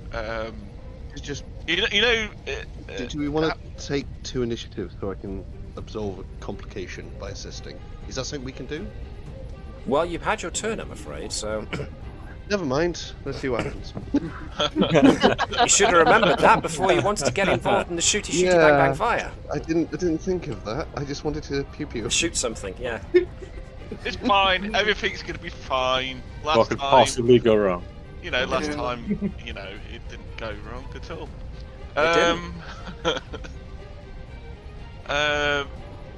So what are the settings on the Type 3 phaser? You've got area, you've got piercing, or you've got vicious. So either area effect to take down multiple targets, piercing to get through armor, which they haven't displayed they've got any of so far, or vicious to do extra damage. He's going to modify the vicious setting. Okay. Everybody duck. Computer, set phaser to multi-kill. Alright, Yeah, you're that's trying what she to said. modify it how? So that it does even more damage than it usually Yes. would? Yes. Okay, in that case, I'm going to ask you for a daring and engineering check. Yes. Take a momentum. Take it. Can I use my focus of experimental technology, please? Ooh, nice. Yes, you can. I am. Go on. I'm also going to use a value as well. Mad engineer by any chance? Yes. Okay. Yes. Alright. Can I yes, use my do that. focus of psychiatry to just like have a look at Tavish in general? You It's had a disagreements maniacal frequently laugh. with your father, didn't you? She's Alright, just so. laughing maniacally. So, you are using this, you're doing experimental technologies of focus, you're using a point of determination with your value of Mad Engineer. I am going to spend 1 threat to up the complication range of this, because if you get this wrong, oh boy! And the difficulty is going to be set at 2. Can I also ask if I'm allowed to use a point Momentum? of momentum as well? Take it. Please take it. In that case, Yeah. I'm spending another point of threat to up Take this all the difficulty to momentum. 3. Okay. Alright. So, focus, determination, both ticked. Dice pool of 3. Complication range is 2, isn't it? Yes. The difficulty is now 3 because I spent an extra point of threat. Because so complication is 2, but difficulty is 3, yeah? Yes. Okay, alright. Alright, I've got This is this. Garrow Transporter Room 3. Emergency beam wait, out wait. now! It was an honor serving with you all. Is Matt just going to keep taking threat every time we give momentum? Because I was going to say, do you want to take another momentum? Because we do have If you 5. want to Well- if you want to gain another dice on top of all the ones you've taken, which will be the maximum, you will have to spend a further 2 to buy another dice. Maybe not. Maybe not. Go right ahead. Do we want me to spend another 2? No, I think we need some momentum. Okay, alright, I'm rolling. Oh, it was almost on a 20, but it rolled over onto a 2. 7 successes, all of them rolled below 10. Wow. You gain the momentum back. And essentially, yes, Tavish flips open the control panel, opens up some of the gubbins of the inner workings of the phaser, and starts to rewire it. Takes some of the chips out, puts them in the other places, pulls on the power pack to draw a fantastical amount of extra juice out of the power pack of the phaser, to the point where everyone hears this sudden steadily climbing hum go up from the phaser rifle in Tavish's hands. Now, you are going to have to... Well, you are going to technically have to use a point of momentum in order to now tune the phaser to use the vicious quality, because you spent also an action to modify the weapon in this fashion. And even though technically doing this modification would count as your slow action, I really want to see what happens here. So I'm going to count all those extra successes above and beyond what you needed as you finishing the job faster than you otherwise would have normally. Which means that not only is this a weird old patch job, it was a rapid patch job at that. So I'm going to allow you to actually make an attack. Awesome. You are going to have to spend a point of momentum to justify tuning your weapon over to vicious. Does anybody have a problem with that? Go for it. I mean, you got the momentum back. Your funeral. Neutral. Oh. However, I am certainly spending threat on upping the complication range of this by 1. Oh, yeah. Oh, dear Lord. Name your target, please. This one right here. The one right in front of everybody. Okay. Yeah.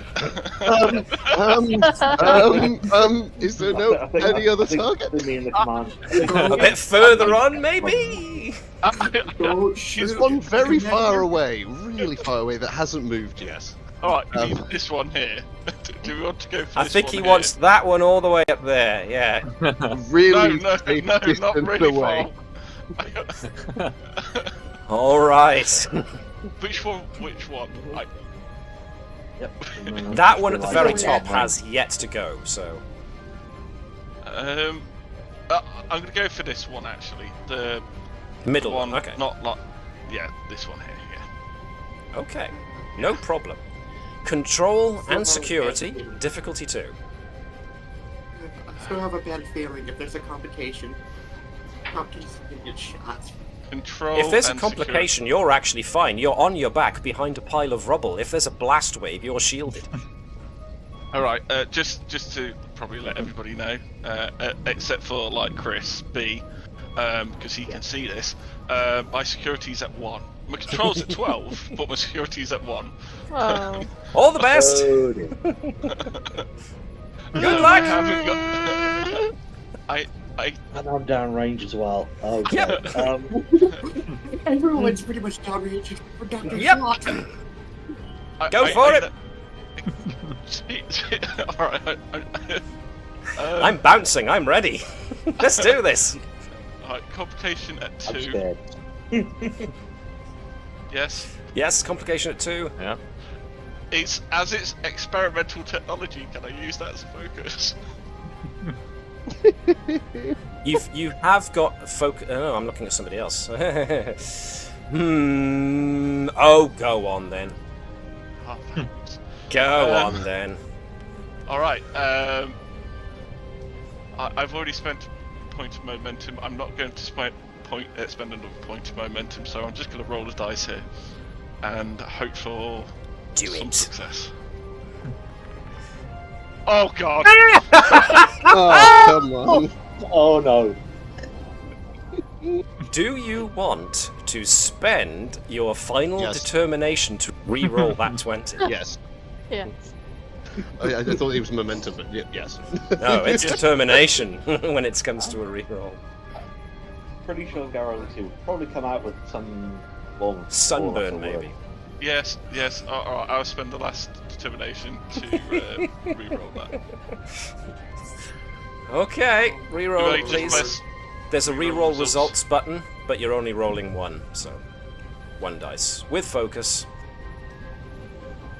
Oh, please don't go wrong. Okay, so the good news is the high-pitched whine that emits from this phaser rifle as it begins to judder and shake in not Hopkins, pardon me, that's one threat gone, from Tavish's hands, throws her aim off a little bit, and there's this resounding boom as the phaser rifle lets loose its payload. Unfortunately, the shot goes wide from the sheer amount of kick that this thing lets off, and it actually explodes by here, which, in a weirdly roundabout way, actually works to your advantage, because this entire section of wall and overhang, this kind of, what is that? That is like a gantry, almost a catwalk, just explodes into shards and collapses down on top of that demon, and it's now pinned underneath a heap of charred rubble. It's there kind of scrabbling and still alive, but it's very much pinned underneath this whacking great big mass of debris. So Tavish kind of successfully. So Tavish kind of gets knocked backwards off her feet from the sheer recoil of this thing, but when she does get back on her feet and dusts herself down, it's like, yeah, that'll work. I did that. Yeah. Yeah. My he's God. happy with it. Okay. Right, so this Can you demon. never fire that on the spaceship? Someone take that other phaser off her now. And the Klingon is going to be basically holding his own. So now we finally activate Dr. Sott. I dread to ask this, but was that modification now for every attack that Tavish? Yeah. Until Okay. until something else happens to where I reckon that power pack is done. That modification is still active on that weapon. There are no rerolls now. It's not determination. Oh dear me. Yes, Tavish is out of determination now, though. So. Can Dr. Sott confiscate that weapon and give it to someone with the chance? Sedative. I will use the weapon. No. You give it to Garrow. Give it to Garrow. No, I don't want it. I seriously Hopkins Garrow's is fine. remember the because he last is. time I had one of her modified things in my hands, thank you. Arrow's There still you got are. PTSD. 3 days in the sick bay, thanks. And a hand injury that still hurts when it's cold. Yes. Anyway, Dr. Sott. Sorry, Liz, you were going to say. I think I'd like to move up behind the rubble just so I'm in some cover and not standing next to the weapon of mass destruction. Okay. Can I take a shot from here now? Or do I need to like prep Yeah. my little... Cool. In that case, I'll go for the demon that's currently engaged in fisticuffs with Gerkow. Righty-ho. This is a control and security check with a difficulty of 2. Control, security... That is a 2 and a 16, so that is 1 success. It's a near miss. Again, the wind, the rain, the debris, it's not easy to see. Suppressing fire. Yeah, exactly. Okay, does Dr. Sott want to do anything else? Is it... Can I, get Hopkins back on her feet, actually? Or is that something that's going to happen automatically anyway? You didn't technically use a quick action. You didn't tune your phaser, did you? No, I just sort of Point just and walked shot up, after point and shot. sprint. So you can use your quick action to just basically offer Hopkins your hand to help her up. Yeah. Yeah, I'll do that. So she doesn't have to expend an action of her own getting up. That's cool. That's great. Okay. So the Klingon at the moment is facing off against a pair of demons. Seems to be holding his own, but they are getting 1 or 2 scratches in. So for the moment, he's doing okay. He is smacking at the demons, holding his own butt for the most part. Yeah, he's not really great, is he? Not going to last against a 2-on-1 terribly long, but you have made the circumstances slightly more in his favor. So, round 2. Who wants to go first out of you lot? Or are we doing it in order of daring? I don't mind charging up and just sort of standing next to the Klingon. Just to If you try want to go, then you can go, unless anybody else wants to go now. Nope, Mark, you seem to have declared. I was going to say, can we let Tavish go first so she can like shoot off a thing before the doctor gets up there? Oh, yeah. Oh God. Can Hopkins go first so she can get out of the blast radius? There seems to be a debate going on now over what's safest. Is it safest to have Tavish move up and shoot and get it all the damage done first before everybody else moves up, or is it safer for everybody else to move away and out of the way of Tavish shooting first? It's an interesting one. You trying to take out one of the demons near the Klingon, or are you shooting a different demon? I'm shooting the one under the pile of rubble. Yeah. That one's pinned. It's not really a threat at the moment. Yeah, but if it gets, look. If I hit the Klingon, he's dead. Okay. Can't you use your fast action to aim if you don't cross zone? That's a good point. Yeah, use your aim, and you could Alright, take get out that demon. one. Yeah. Yeah, try and take out that one then. Yeah. Okay. So we're letting him do this, yes? Yep. Yep. Okay. Tavish is going to try and take out this guy. That is a control and security check, difficulty 2. If you're using your quick action to aim, then you can re-roll one of your D20s that you hit, that you shoot with, that you roll to hit with. Am I still allowed to use my experimental technology focus? This is as experimental as it gets, so yes. Now you know to compensate for the recoil of it, so yeah. Here we go. Well, the good news is there's no 20. You can re-roll the 14 to try and see if you can get a better shot. So where it says re-roll results, roll 1 dice instead of 2 with focus. Let's see how you do. That's much better. 2 successes, which means it's an on-the-money hit. Waboosh. So now, roll damage for the Type 3 phaser. Every effect counts as an additional 2 damage rather than 1. Wow, there we go. Okay, 6, 7, 8. You know what? I'm gonna say splat. So as again, this resounding boom goes off as this massive wave of air displacement nearly knocks Phlesc over as well as Tavish, even though Tavish leans into the shot as much as she can. She does aim, which means she gets the shot. The booming shot goes off and completely disintegrates this one demon. Kaboosh. The Klingon kind of shouts from away over, "That one was mine!" But everybody breathes a sigh of relief.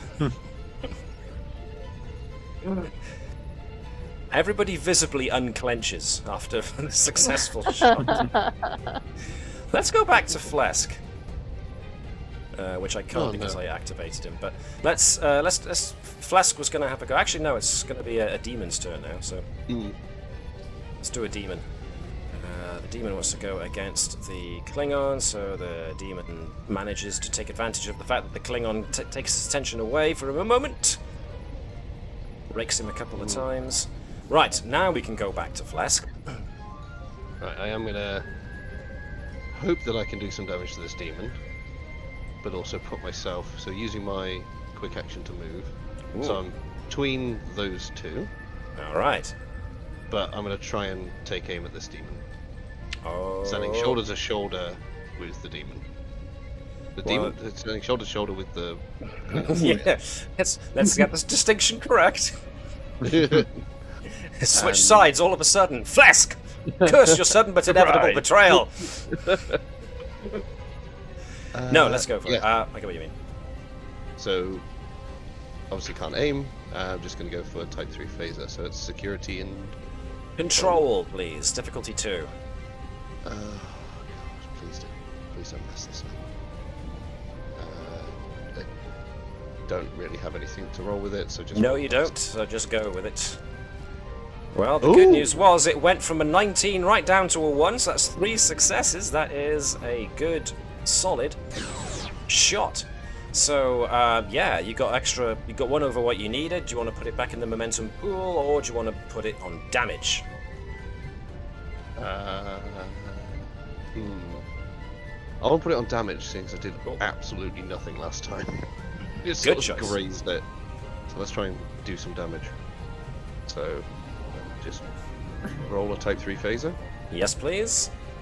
And then after that, roll the... Ooh, that's much better. So now there's a red button that says Perform Challenge. When you click it, it'll ask you how many dice. Just put 1 and then roll dice. It'll roll an extra d6. Which gives us nothing, but you still had 5, 6, 7. So that is a good old shot. It definitely felt that one. Nice. So Phlesc moved, Phlesc attacked. That's Phlesk's job done. And next is one of the remaining demons, which is this one down here. Now, eeny, meeny, miny, mo. This one leaps dramatically on top of the pile of debris that separates the 4 of you guys from the other side of the street. And it's got a choice of targets. It's gonna go for the lady with the terribly, impressively damaging weapon. So this is going to be daring and security versus Tavish's daring and security. So if I can have Dave, you roll daring and security for Tavish, please. You've got no focuses to add here that I can see, so...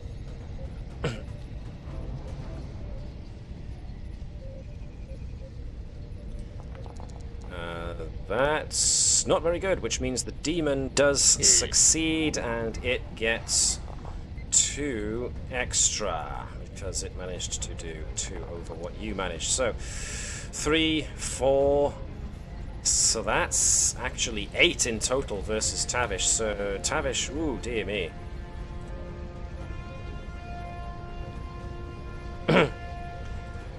So once again, stress does not necessarily equate to hit points, does not necessarily mean that any of those attacks actually hit, but they came so damn close that they stress you out with the knowledge that any one of them could have been your face or your jugular or part of your skin.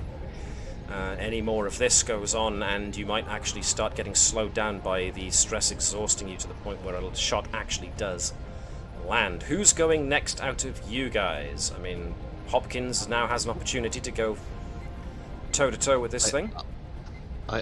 What about the Klingon? He's not in a good way. How long until he's... Do we want to get Dr. Sott to help? Entirely up to you guys. Seeing as that demon's already gone, and there's only 2 other demons, let's get rid of the demon that's near Tavish as well. That works for me. Alright. do I like within the mechanics of the game have a means of like rejuvenating stress, like with a hyper spray or something? I think that is a darn good question, actually. The rules as written weren't all that clear. Pick a So, I got field medicine, yeah, but injuries tend to be dealt with after combat has ended, or usually. But let me have a quick old check. Combat. So those are the ranges, distance and perception, actions, tasks, determination, direct guard, pass, recover, ready, assist, making an attack, damage, injury, and recovery. When you're successfully hit by attack, you can become injured. Attacks and hazards have a damage rating. We all know that. That's good so far. Whenever you suffer damage, you do that. Whenever you suffer, there's avoiding injury. We've seen that before. What about... Right, injury and healing. Now, when you're injured, you can't perform actions, but nobody's injured yet. Injuries, injuries, injuries, injuries.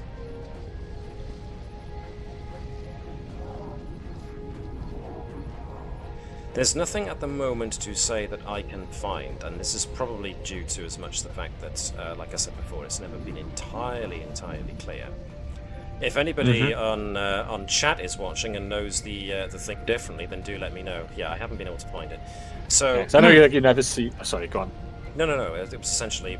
I can't find anything to suggest that stress is usually recovered after the combat scene ends.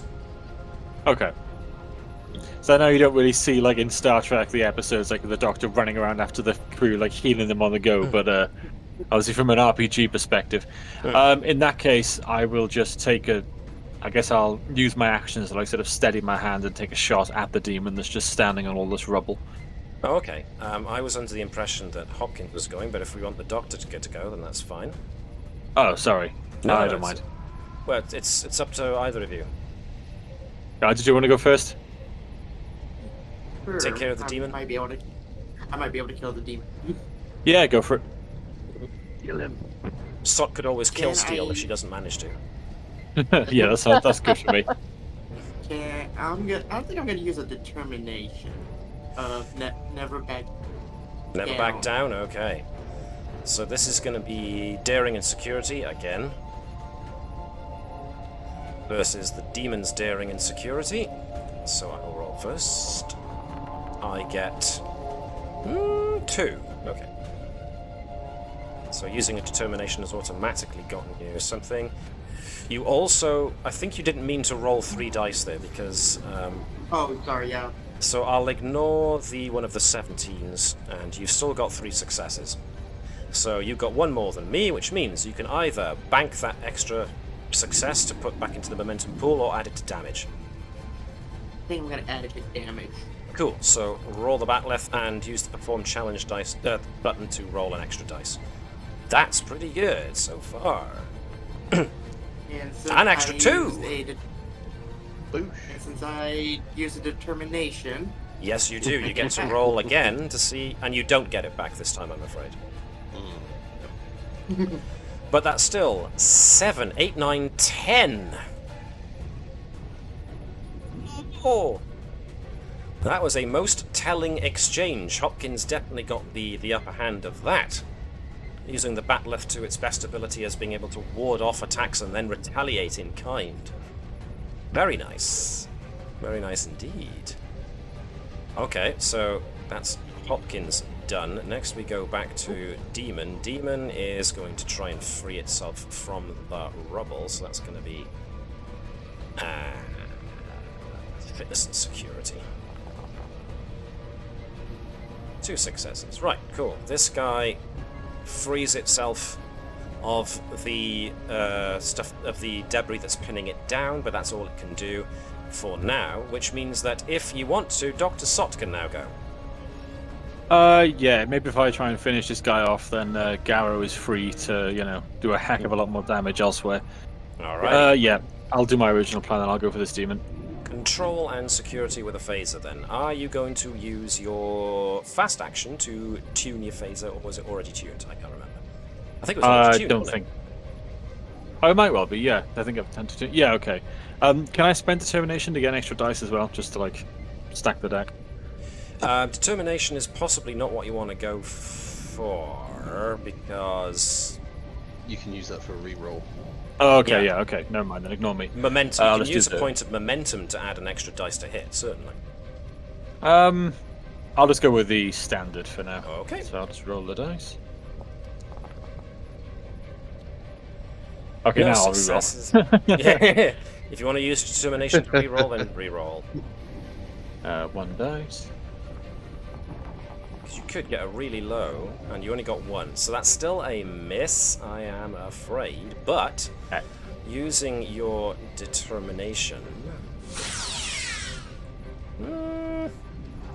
I will say that you've definitely distracted the thing, so whoever takes a shot at that guy next has an advantage of some sorts over it. So you've created an impediment for it. That's all Dr. Sott is doing for the time being, I take it? Yes, yeah.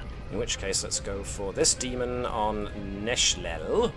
So it's going to try daring and security versus Neshlel's daring and security, and she gets to roll with a focus. I got 2, as usual.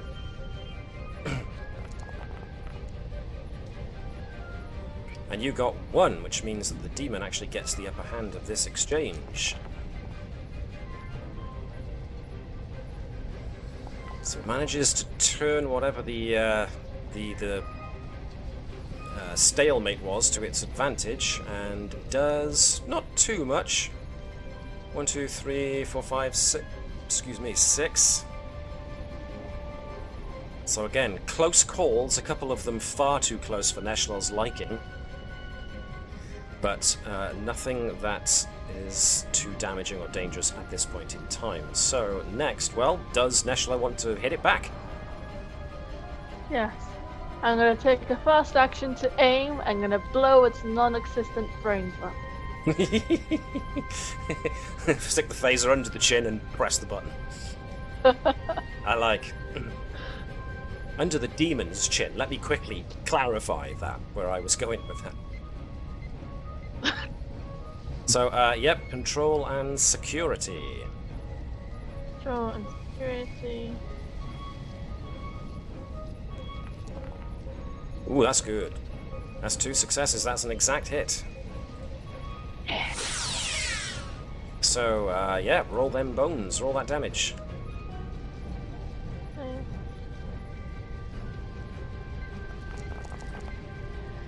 Not great, but not bad. That's still 6. So it managed to knock the phaser away just in time, but still caught a glancing shot. That's not bad. Does Neshlel want to do anything with her remaining action? Oh, actually, you said you aimed, didn't you? So Yeah. that was your entire thing. Never mind. Moving on! There are no demons left, so it's all down to Gerkow. Okay, can you move the screen just up a bit, please? I'm going to try and help our Which Klingon friend up demon here. is going to go next after Gerkow then? Is it going to be the one next to the Klingon? Yes. In which case, that's where I'm gonna try and. Can we try and take that one? Alrighty. I'm gonna take a I'm gonna move up near him and then take a shot. There. Yep. Okay.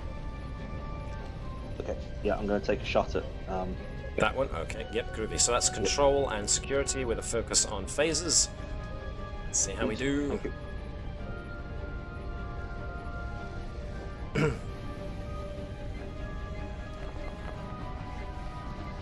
One success. That is going to be a miss, unless you want to spend a point of determination to reroll one of those. Yep. I'm gonna go for that then. Reroll. You've only got 1 determination, so that's your last determination. Yep. Okay, Dave. So reroll results. We'll assume it's the 17.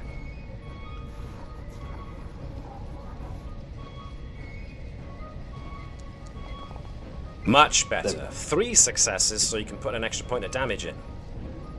Yep. Go for it.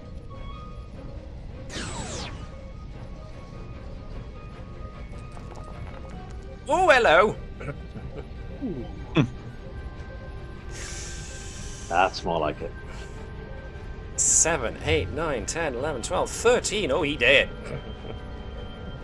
Goodbye, good night. Evaporated. Cool.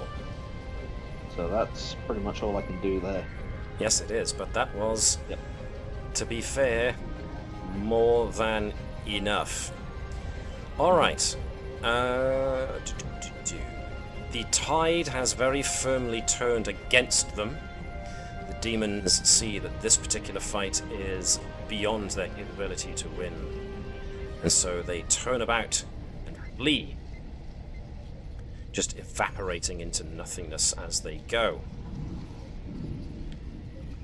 And you are left with the aftermath. The Klingon, for the most part, has suffered mostly superficial wounds, and they would be easily treatable under regular circumstances. Now, Klingons are very, very durable, so the surface wounds he's suffered won't impede him in any way, but as long as he can move under his own steam, no problem, he's not that injured. As long as he can be directed away to somewhere like where all the other evacuees are being sent to, i.e. the spaceport, anyone once you get him indoors out of the way of flying debris and stuff, this should be easily treatable for any medical professional. In the meantime, everybody who's lost stress, feel free to put your stress tracks back up to full again as the situation has calmed. I just realized that I left the bridge rumble going. So, the Klingon is a little difficult to persuade to leave the field of combat, as it were. But now that all of the demons are gone, he kind of deflatedly and grudgingly agrees that, well, there are no more enemies here, and so Kalis's vengeance will have to be unleashed elsewhere at some other point. But he at least acknowledges the assist that he was given. That still only counts as one. To get him to go, be like, you head to the spaceport. They probably need somebody to protect them. Oh, by wording it that way, his eyes light up and he goes, "Ah yes, of course, there are weaklings to protect." And yes, he moseys off under his own steam. He kind of had a swagger to him as well as he moves off. Just gotta know how to talk to Klingons. Gotta know how to talk to Klingons. Appeal to their vanity, apparently. Now then, like I said, none of you suffered any injuries, so your stress tracks did not go all the way down. A couple of you have exhausted your determination pools, but hey. So, moving on, trying to help folks. You pass a good couple of folks who are not leaving their houses, but are battening down the hatches, as it were. They only require a little bit of help, and it's just a case of making sure that their locking mechanisms are checked and tested to make sure that they don't short out, and they don't suddenly allow whatever's prowling around ingress, I should say, to their places, to their houses. Moving on, you do pass some streets here and there. You have no tokens on that map, so let me quickly alleviate that little issue.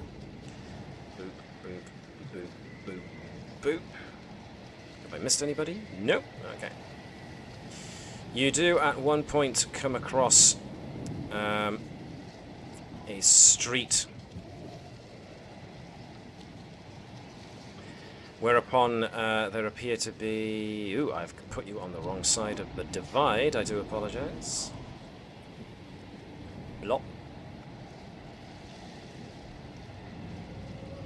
You do come across a scene at one point where there are a couple of colonists who are trying to hold off a bunch of demons closing in on their position. But they are also, this pair in particular, appear to also be furiously calling out the name of, well, a girl.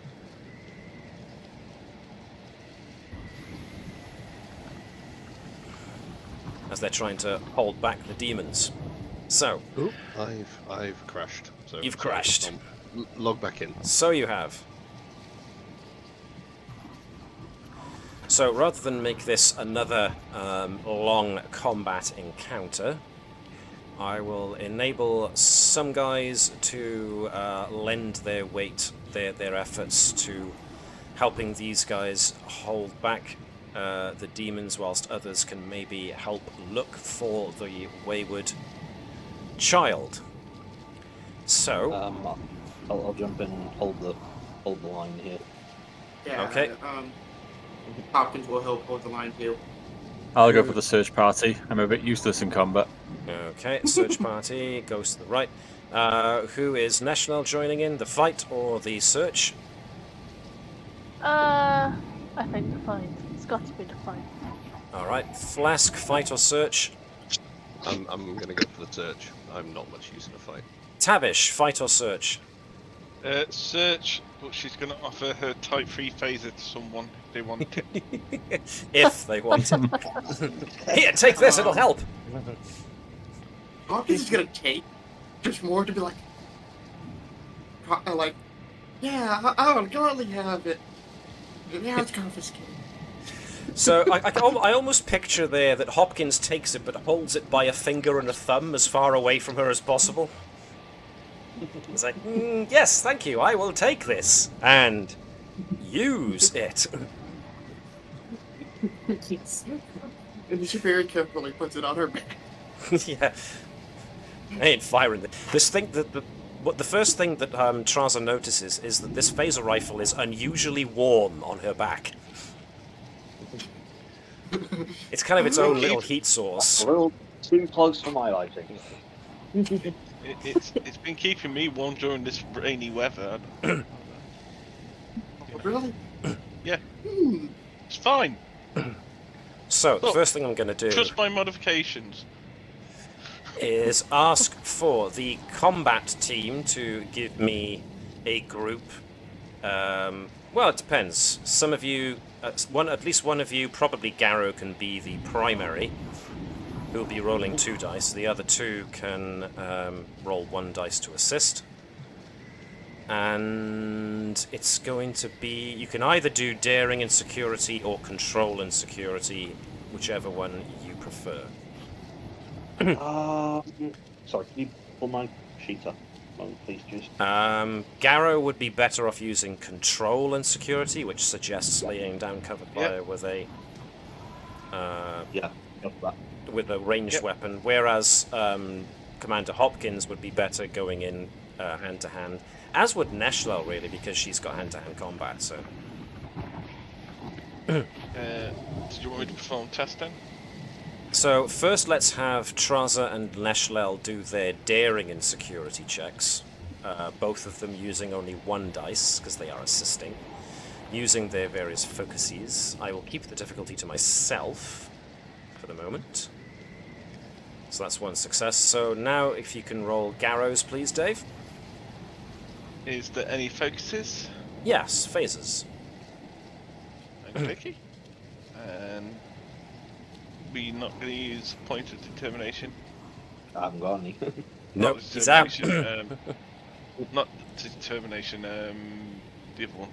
Do you want to use a point of momentum to buy a dice? We've got 5. We've got 5, so... Up to you, Chris. Go for it. Okay, so Go for a point. Yeah. I will Alright, take 3 the dice. momentum pool down by 1, and you roll 3 dice. Yes. So you are rolling the maximum of 5 dice allowed. That is 3 and 4 in total. Not bad. Not bad at all. So basically, Hopkins, Gerkow, and Gerkow all work together to corral the demons away from the civilians, giving them an opening they can use to get out. So you've got these guys way further south of your position that Gerkow can lay down cover fire for, which distracts the demons, allowing the colonists to group together. And then with Hopkins and Gerkow engaging the demons in hand-to-hand, it opens up this safe passage between you for the colonists to basically escape through. But a pair of them, as I noted, are still furiously trying to find their child, which brings us to the second group, the search group. So, one of you can be the primary. This is going to be using your tricorders, basically, to try and get a good read on life signs. It being life signs, it would make more sense for Sott to be the primary, because he has higher medicine. I was going to say, yeah. Whereas... When do we want to use the field destabilizer? Well, for the moment, you are trying to find a wayward child, so trying to destabilize a force field. This situation might not call for it. Okay. So, if I can get Tavish to give me a control and science check, while Phlesc also gives a control and maybe engineering check to try and cut out some of the interference from the ionization of the atmosphere. And I do have my experimental bioscanner, so I don't know if I can use that. You do have that too, so you can basically send your bioscanner off to search. To go look. Yeah, but it could be using Dr. Sott's own programmed scanning. So it's kind of like a combination of Tavish is trying to create the computer code that will enable the scanner to try and cut through interference. Phlesc can use engineering to physically modify his little gadget to cut through the interference, while Sott can use his medical knowledge to filter out any debris to look specifically for biosigns of a certain size and age. Ooh. Can I use the focus of computers, please? Absolutely. Thank you. So rolling one dice? Yes, so Tavish and Phlesc will be rolling 1 dice each, Dr. Sott will be rolling 2. Cool. And control and science, you said. Control and science for you, control and engineering for Phlesc, and control and medicine for Dr. Sott. Cool. We will make this difficulty 3. You've already got 2, and 3, and 4. So that's 1 over what you needed. You gain a point of momentum back.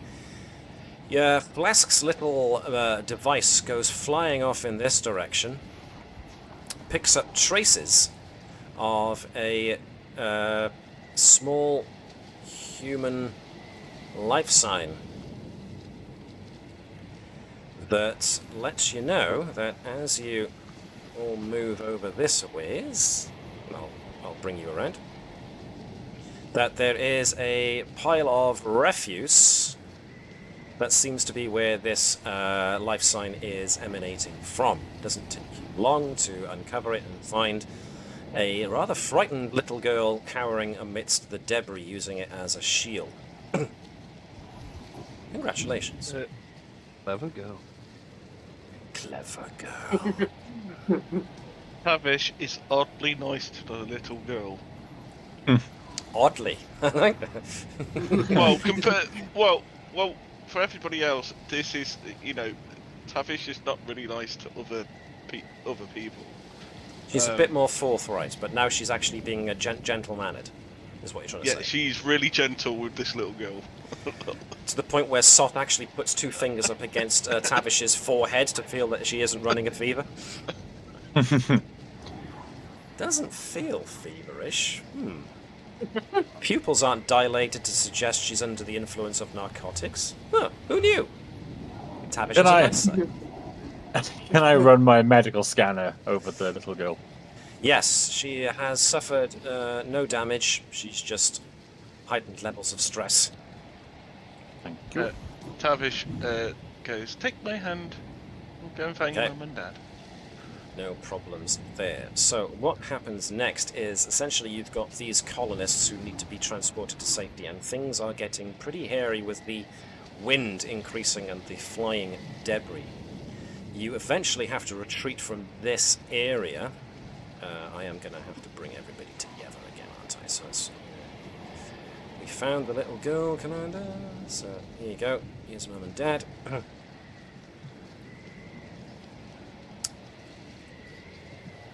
have the away team here. So with these colonists in tow, you escort them as best as you're able through the wind, the rain, and the various alleyways and streets and piles of debris that have demons hiding in them. You eventually come across a shopfront, where a great many creatures seem to be heading towards. That's the wrong way. I apologise. My ability to form words and coherent sentences is diminishing as time goes on. Right. Eventually, the sheer amount of demons and such things that are in the area become difficult, if not impossible, to avoid. There are just far too many of them.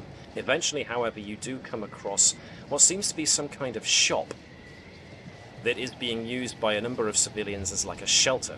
So you do manage to find your way in here, into this shelter, just as a horde of demons descend on it.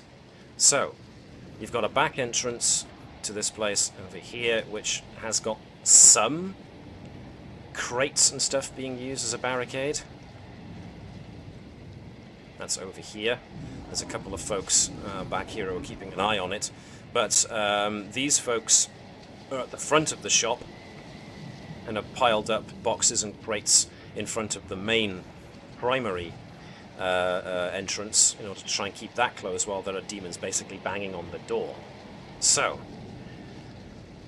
the 6 of you are going to have to find some way to try and ensure that the barricades hold for long enough to protect the people. So, what would you like to do? Any chance we could, like, if there's like this many in one concentrated area outside, can we like get some aid from the Coombs? You can try. Because that's, in a piece of the action in the old original series episode, and where the Enterprise just like wipes out a bunch of gangsters. What about turning Tavish's dangerous Type 3 phaser into a grenade? Fling it outside. Literally let God sort them out. Yeah, I've got a focus on plasma power systems. Do you want Tavish to turn her Type 3 phaser into a grenade? Yeah, I've got desperation breeds inspiration as a value. I've got Tavish isn't throwing it, by the way. Don't worry, if you need somebody to throw it, Hopkins will gladly get rid of it. There you go, then. Eating it. I was thinking about Garrow throwing it, because. But it seems like Hopkins really wants to yeet this thing away from her as fast as possible. So. It almost feels like a waste of a Type 3 phaser, though. I know, she only got we Type can 1. like overcharge a Type 2 phaser, can't we? As well. Leave it there. We're not going to use it. We're not taking it into the next episode. So, and I think Tavish is done with absolutely destroying demons. I'm not sure we should be using that thing indoors. Yeah. We could always use that as a plan B if it gets too dicey. I think what we really need to do is make sure that if there are people in here, that everything is first barricaded and secured, and they've got a way, I don't know, maybe using the power to make a force field or something like that. Or I'd say if we're in such a tight space, if you're going to essentially use a grenade, is that not going to bring the entire roof down? Yeah. As long as the grenade was thrown outside, you should be fine, yes. Yeah. So we're throwing it into the street, but we'd move away from the door towards the back. I think we should make sure that this place is secure, like as I said, using the power to make a temporary force field around this building, and just before we put that on, we throw the grenade out. Okay. Well, the Type 3 phaser out. I don't know if people are up for that plan. If you want to change the plan or something like that. But I can help, and with in the nick of time, any engineering or science task, I can score an additional work for every effect rolled. So whichever one we're going to use. Yeah. Okay. Because we need to build somehow force field. Well, you've got an advantage with that because Tavish does not have armor. She has the personal force field, which I entirely forgot about. I didn't roll for whether or not it shorted out, so we assume that the personal force field did not short out. It's now there. If you can find some way of boosting it, which, you know, we've got Type 3 phaser! You've got the Type 3 phaser. But that depends on whether or not you wanted to use this Type 3 phaser as a bomb. Sorry, Les, you were going to say? Whatever we decide, if we're modifying something, Hopkins could easily man one of the entrances with melee because he hits stuff even better. Yep. Mm-hmm. Yeah, we've got choke points. We're in a very defensible position. So we're going to build a force field, right? Throw a plasma a phaser grenade, bomb, and run away from the door. Sounds like that's the general gist I've been getting. So, sorry. You talking about finding something to power it? I'm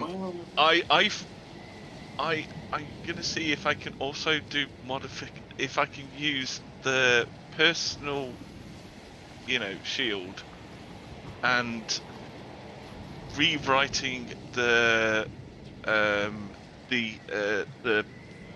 field destabilizer, because it's supposed to take down force fields. So if I rewrite You're inverting the field stabilizer to be a field stabilizer.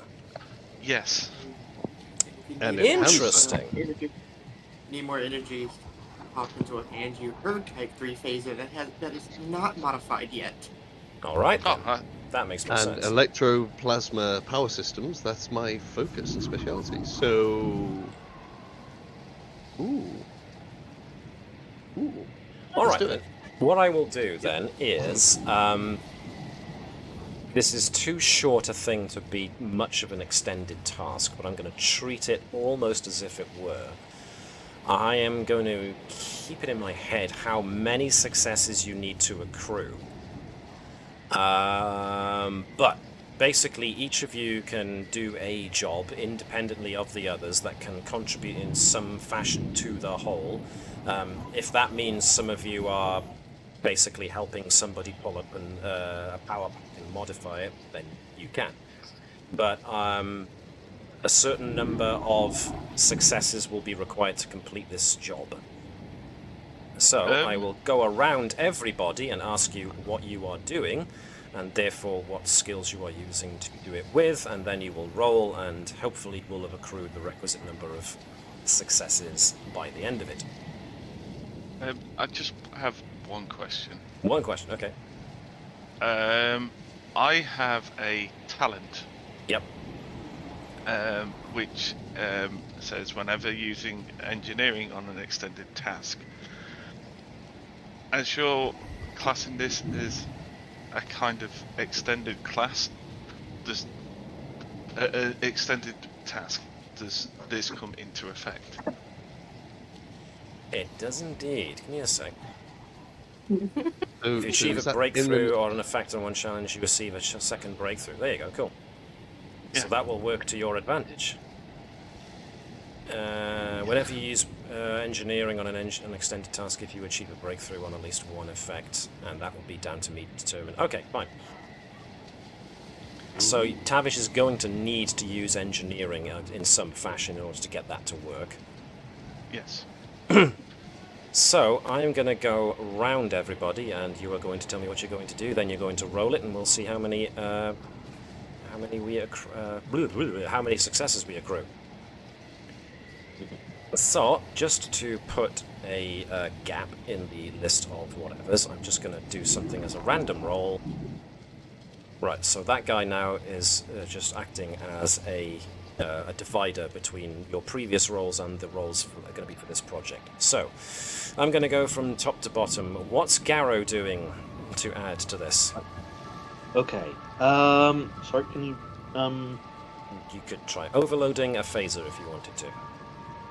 I will do that and get ready to throw it as a grenade.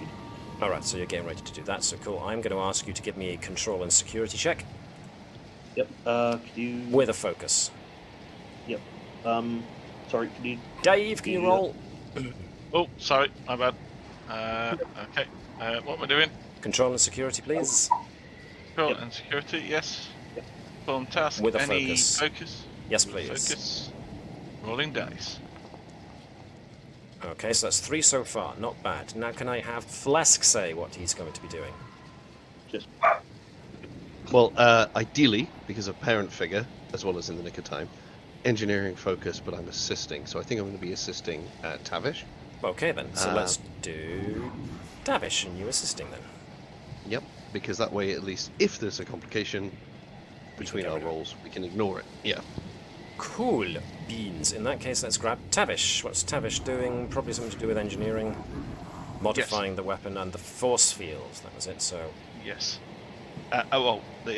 Modifying the weapon, the force field, and the field destabilizer.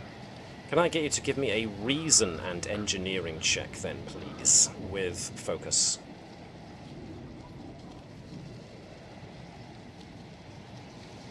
And it'll be aided by Phlesc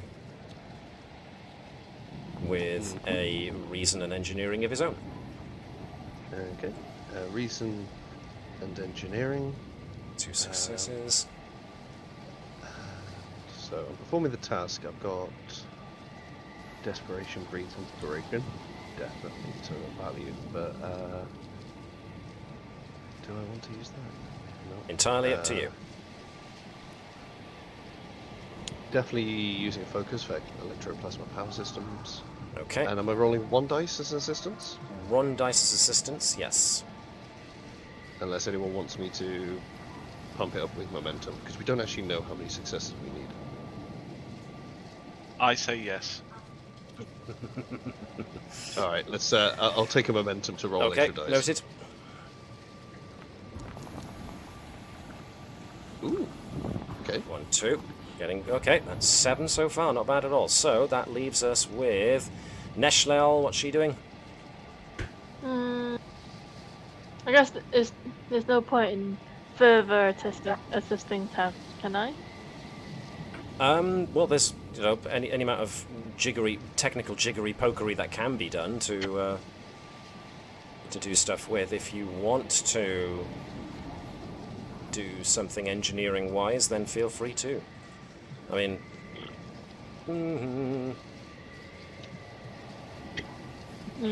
something insight and engineering could work. Yeah. Mm-hmm. Okay. I will do that then. Using what she knows and what she's experimented with in the past and what these guys have been doing to achieve something with what you've got available. Using insight. You can probably use your statistical probability as a means of increasing the chances of it being something that doesn't go bang when it gets turned on. I like that. Engineering. Focus. Nice. Okay. Rolling. 3. Nice. Ooh. So anything that Dr. Sott and Hopkins do is... No, we got 10. Sott, what's he up to? That's a fantastic question. What's sort of like left? What's a base that needs to be covered at the moment? Good question. Seeing as I'm one of the last ones to go. A field is being constructed, but also potentially something to throw outside and go bang. Sott Could at the very least just try and keep out all the people in here from panicking and keep them out of the way and give them a good old look over to make sure that they haven't got anything. I suspect that might be my best course of action. So I'm going to want an insight and medicine check from you then, please. Certainly. Any of your medical-related focuses apply. Road composure. Yeah. Keeping everybody calm. Cool. Using focus. All right, cool. That's 2 on top of what was needed. So last we go to Hopkins. What's she doing? She can either use... Go on. So I have a focus on inspiration. Is there do. anything I can use for, like, command-related, trying to keep people inspired? Yeah, no problem there. That will help motivate the colonists to, keep the barricades manned and ready and make sure there's no other ways in for the demons and stuff like that while your guys work, so that's all groovy. So that's going to be presence and command with your focus of inspiration.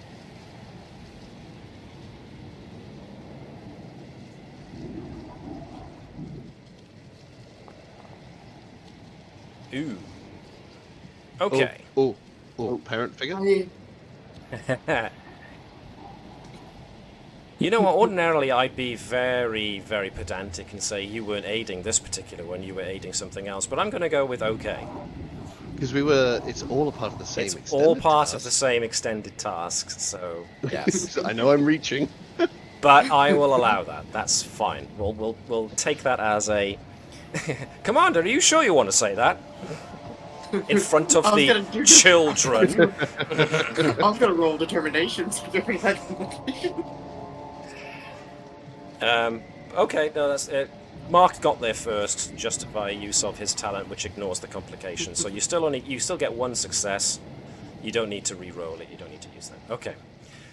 Okay, so working together, you create a new way of reinforcing the force field and also of being able to try and get rid of as many of these demons by turning the modified phaser rifle into a bomb.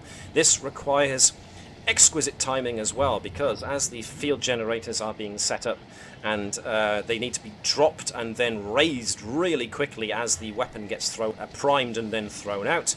This requires no small amount of coordination, but thanks to Hopkins' 1 success is pulled off. A hole is made and ready to be opened so that when the weapon is ready to be thrown, it is. You pull back one of the crates from the front door and hurl the weapon out as fast as you can, bringing the crate back over the hole, and then the field stabilizer is activated, which combined with the force field projects a safety field around the building, and there is this almighty kaboom. And the street outside is engulfed in this brilliant white flash which blinds everybody for a moment. And then when the flash dissipates and the residual light spots go away from your eyes, you see there's nothing but devastation outside. And lots of kind of like greasy smears along the floor where demons would have been but aren't anymore. This moment of elated triumph is unfortunately cut short as a pack of more demons start to skulk in from the other sides of the street, now more interested in what caused that bright flash. But just as you get ready to face another onslaught and test how well this new force field of yours will stand up to a directed assault, there is a sudden strange light as beams of it start to descend from the heavens. As all of a sudden, with this choristic cry, these angelic beings full of wings and blades made of fire descend from the sky and start doing battle with the demons. And eventually, there's a stalemate reached where the demons and the angels are just battling, and one side doesn't reach an advantage over the other, and eventually they all just kind of stop. And as they do, they all put rear back their heads and howl in frustration. It can't be anything else but frustration. And eventually, the demons and the angels vanish. I'm just going to make these go away. You're left confused, bewildered, but in a way, relieved. The weather starts to eventually calm down. The wind starts to drop in intensity, and people start to slowly make their way out from the buildings. And there's bewilderment on everybody's faces as they wonder, what the hell just happened? Where did all the creatures go?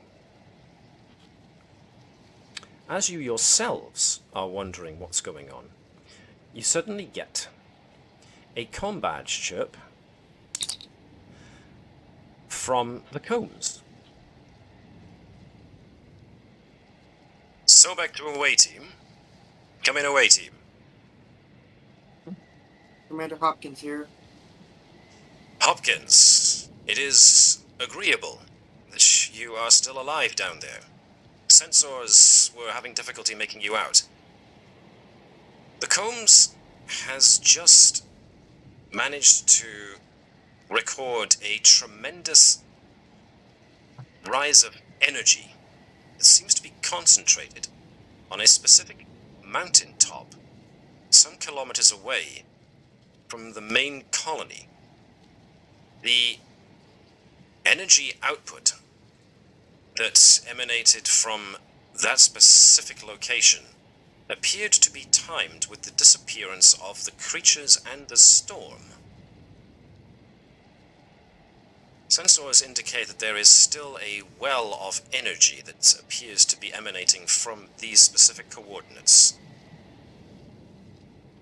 If you are able to do so, I would recommend that you take the shuttle that you have available to you and investigate, whilst the comb starts beaming down medical and security teams in order to see if the colony requires any further assistance from us.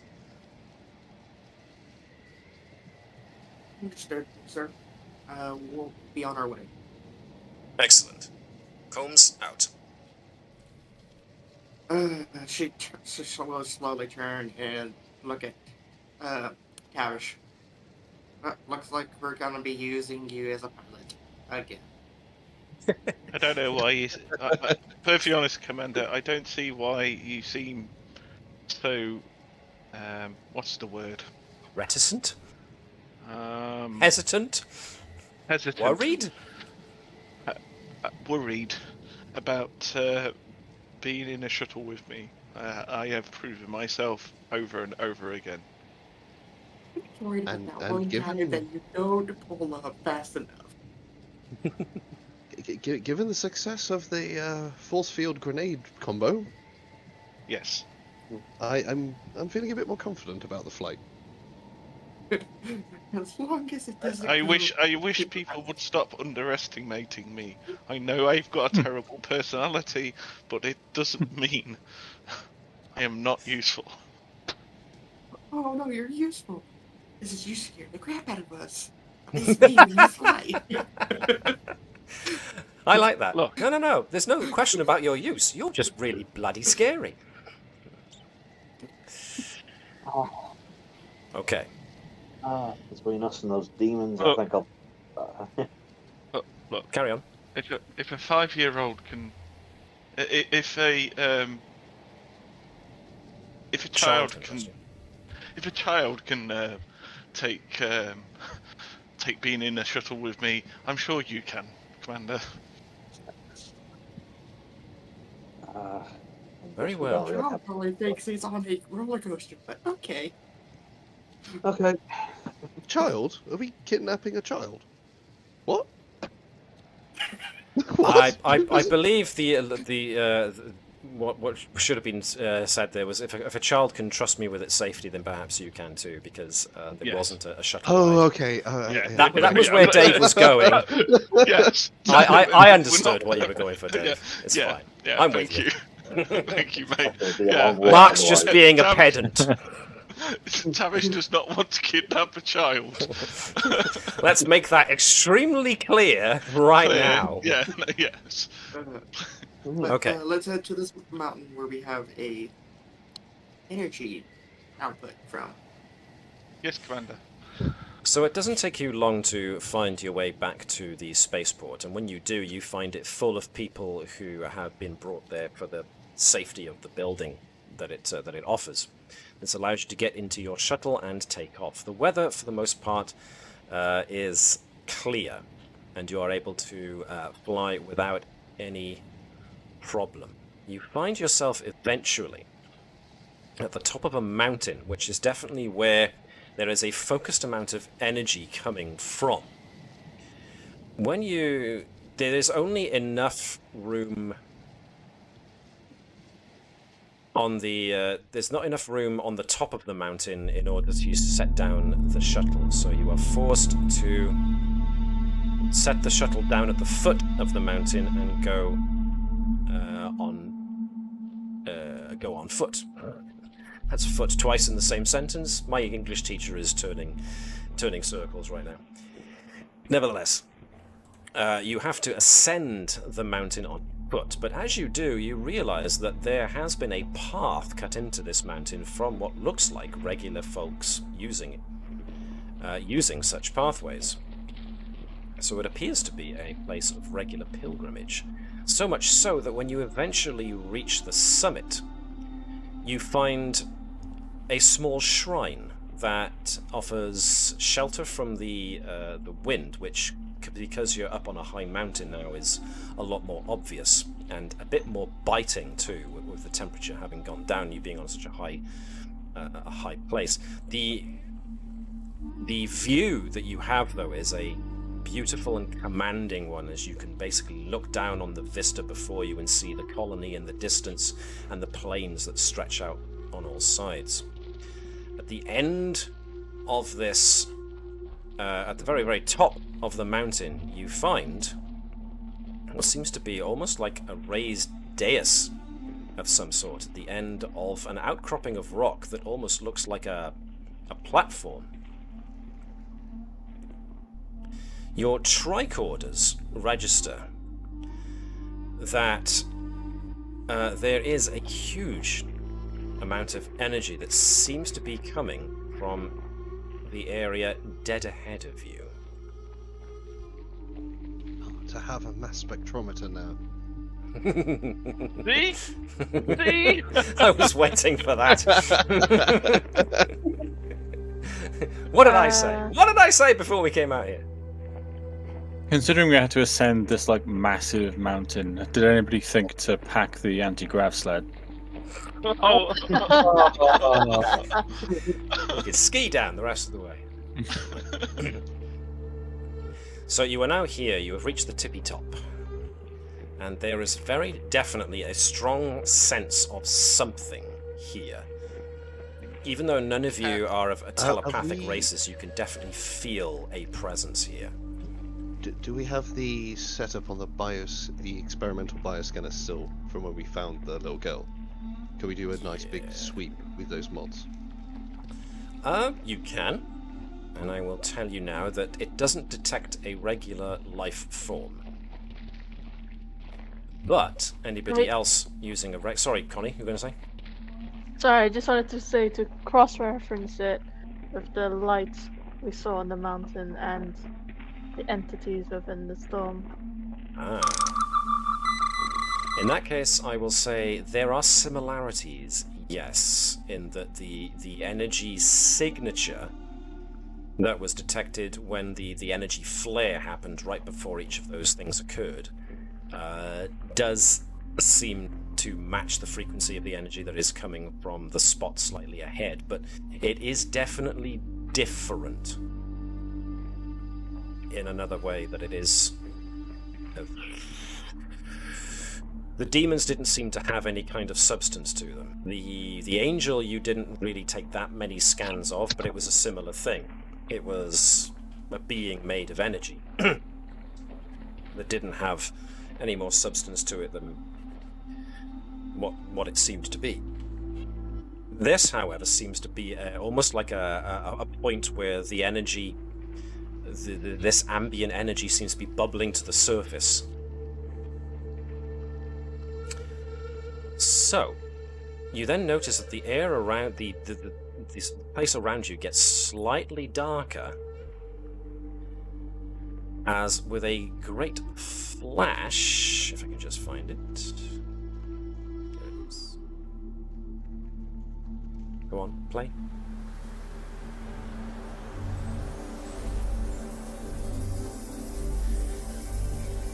A point of bright light appears ahead of you, right where that nexus point of energy is issuing.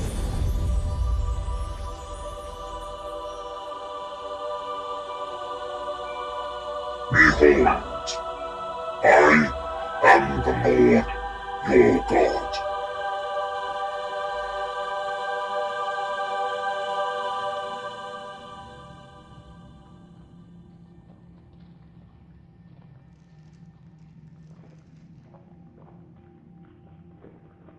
Tavish takes a step back and goes, I don't think this is a good idea for me to speak. You and me both. Are you here for supplication? Definitely should not speak for... I mean, She's gonna look around. She's like, anybody wanna speak? Probably not a good idea if I do. Dr. Sott? Hey, don't look at me, man. I'm a doctor, not a theologian. I've got values of negotiation. If no one else is going for it, I can go to it. I got negotiation too. It's just I have belief in the prophets. Yes. Yeah, but I'm just like as it happens, when Gerkow looks at this dancing point of light, he can see within it the hourglass type formation of light that he's seen as depictions of the various orbs of the prophets dancing within the center of this light point. Does anyone else see this at all? If Gerkow asks openly, can anyone see the prophets? Yes. Is Gerkow actually describing what he can see? Yeah. Okay, anybody else who looks does not see this.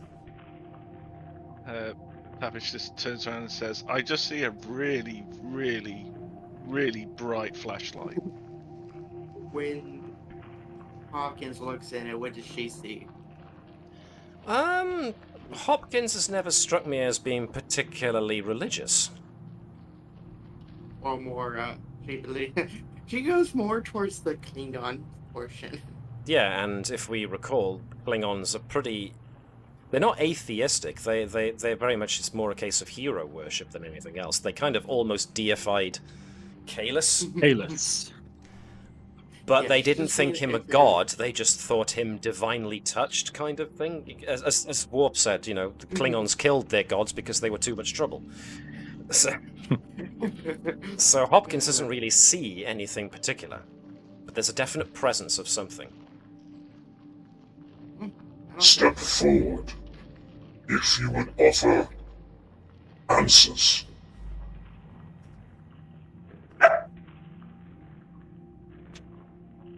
Let the dog do it. That was spectacular timing by the dog, I have to say. Yes, let the dog do it. If I'm seeing the prophets in that, I'm going to take a step forward. Okay. Come ye to offer supplication or answers?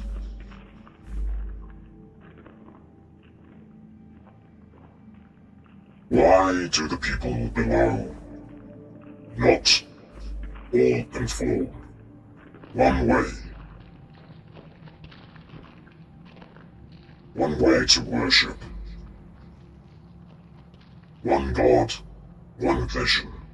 Why do they not see this? Speak, so I would know.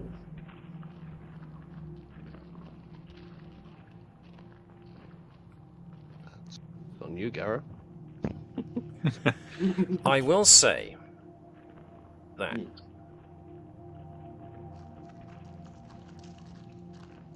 they are the same types of energies before, but there is those who do make tricorder scans are registering an enormous telepathic field. Can Tavish actually talk? She can if she wants to. Thank you. She just goes, well, the answer to that question is because we are. This galaxy is of many people, many different religious.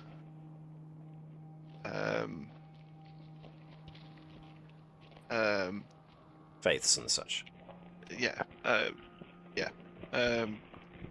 Religious faiths, ideas, and everything else.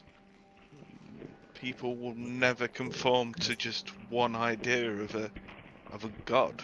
Plus, there's people who don't believe there is some higher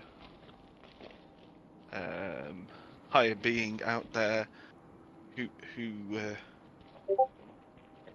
dictates everything. That is the reason why why they will not conform. But I am your Lord God. Therefore, they must believe.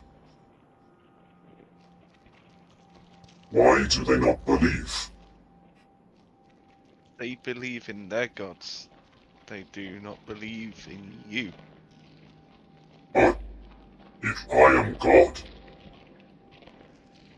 why am I not their God? Why do they not believe? Well, here's the first question from me, is what is your name? Exactly what are you? I am God? Now, even though this is telepathic, that last sentence, I don't know if it came, that last word rather, I don't know if it came through with the voice distortion, but yes, it did. There was a definite sense of question. From the scans me and my associates have seen, is that you are a being of energy and telepathic yes, a being of that.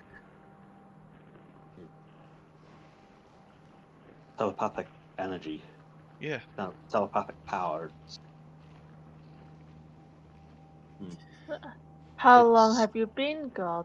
I want to ask as well. God has always been. Therefore, I have always been.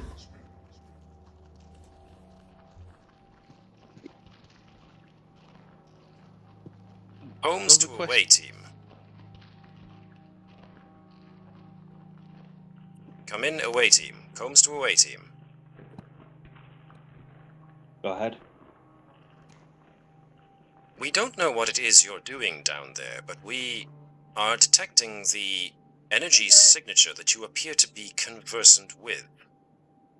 Whenever you converse with it, we get a resonance frequency on the telepathic scale. It appears to be resonating from the entire planet. Are there any transmitters? Can you detect any transmitters?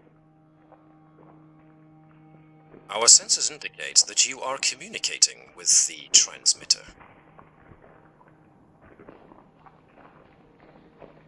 We communicating with the planet.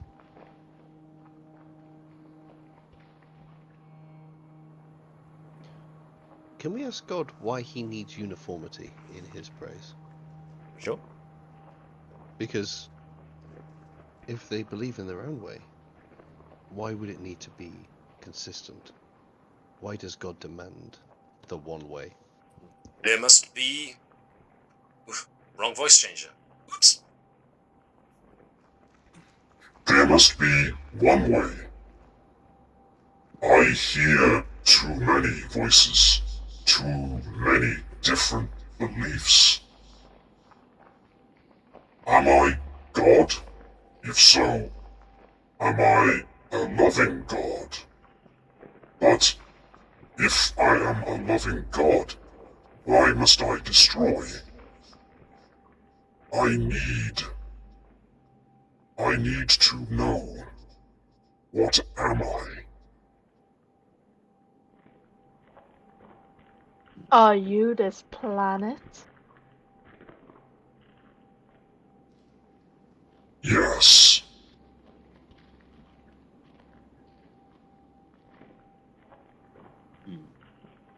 Then you are not a god.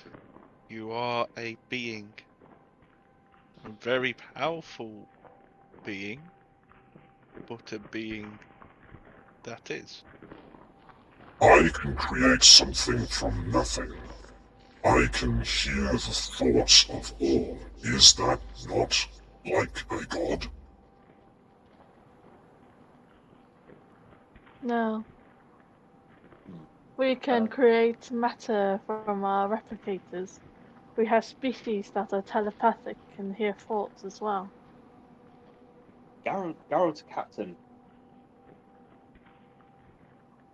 I may have my own religious beliefs, but is there anything in the ship's logs about religion, about God being a vengeful figure? If you are referring to religion as a whole from various different cultures, Yes. Lieutenant, then yes, there are several such instances of there being vengeful gods, as well as loving ones. Well, Do you believe that you are conversant with such an entity? Well, his words exactly were the God, which, if I correctly remember my Christian readings, he was originally, but he stopped. He was much more benevolent than this.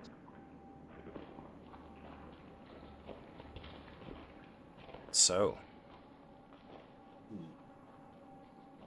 But then again, he has questioned how many interpretations there are. Which brings you to what conclusion? This is why I was asking about how many interpretations of the God would be vengeful. Enough. Okay. Thanks. Can I ask who put in the last message in Discord? Oh, sorry, that was me, Phlesc. Phlesc. Yes. This is this is a transmitter, not a force not a field. Yeah. So, yeah. Okay, sorry, I heard telekinetic field, so I was like, ooh, what can we do? Telepathic field, yes. Telepathic field, oh, okay. Actually, I do have one question for the for you. If you are God, why here? Because this is where I am.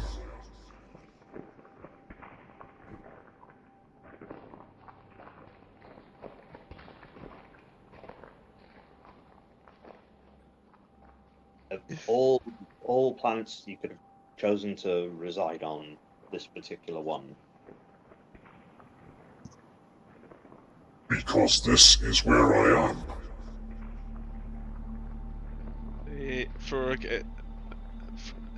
This is the planet we're talking to. Mm-hmm. You are a being. You are a planet-sized being. You allow people to live on you, and you should allow people to live on you peacefully. Being a god,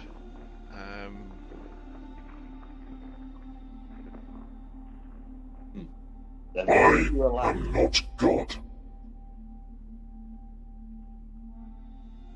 you are a benevolent being.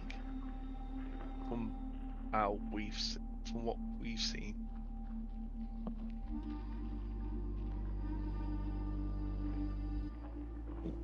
Okay. Were the neighbours, the colonists, being too noisy with all their different ideas and thoughts and beliefs, and so you wanted to introduce some as a gigantic telepath, all you can do is detect all the chaos, and so you assumed the role of one almighty being to provide some kind of order to streamline everyone into thinking the same thing to cure that nasty headache they were giving you. So is this Chris's interpretation, or is this Sott actually voicing that aloud? Column B. I think I'm confident enough in that idea to put it forward in universe. What do the rest of you think? Okay. I think that's really cool. One last question. Okay, Chris. Yes. If you were this benevolent being, why would you allow innocent people to be attacked by these demons? Were those yours? The demons were mine. But they are a constant in many religions. Many minds that sit here know of a benevolent God that is also responsible for the destruction of those who do not believe. This is a constant, and therefore, if I am God, then it will be expected.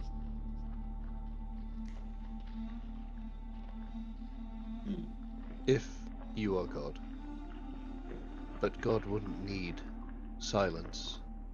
God wouldn't be sensitive to so much chaos. God could focus on their true believers. God wouldn't need to force.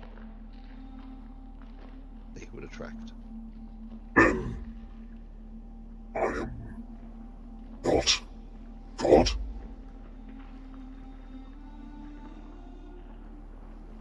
This is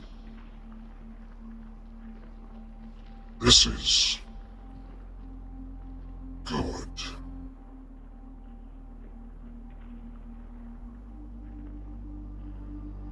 Okay.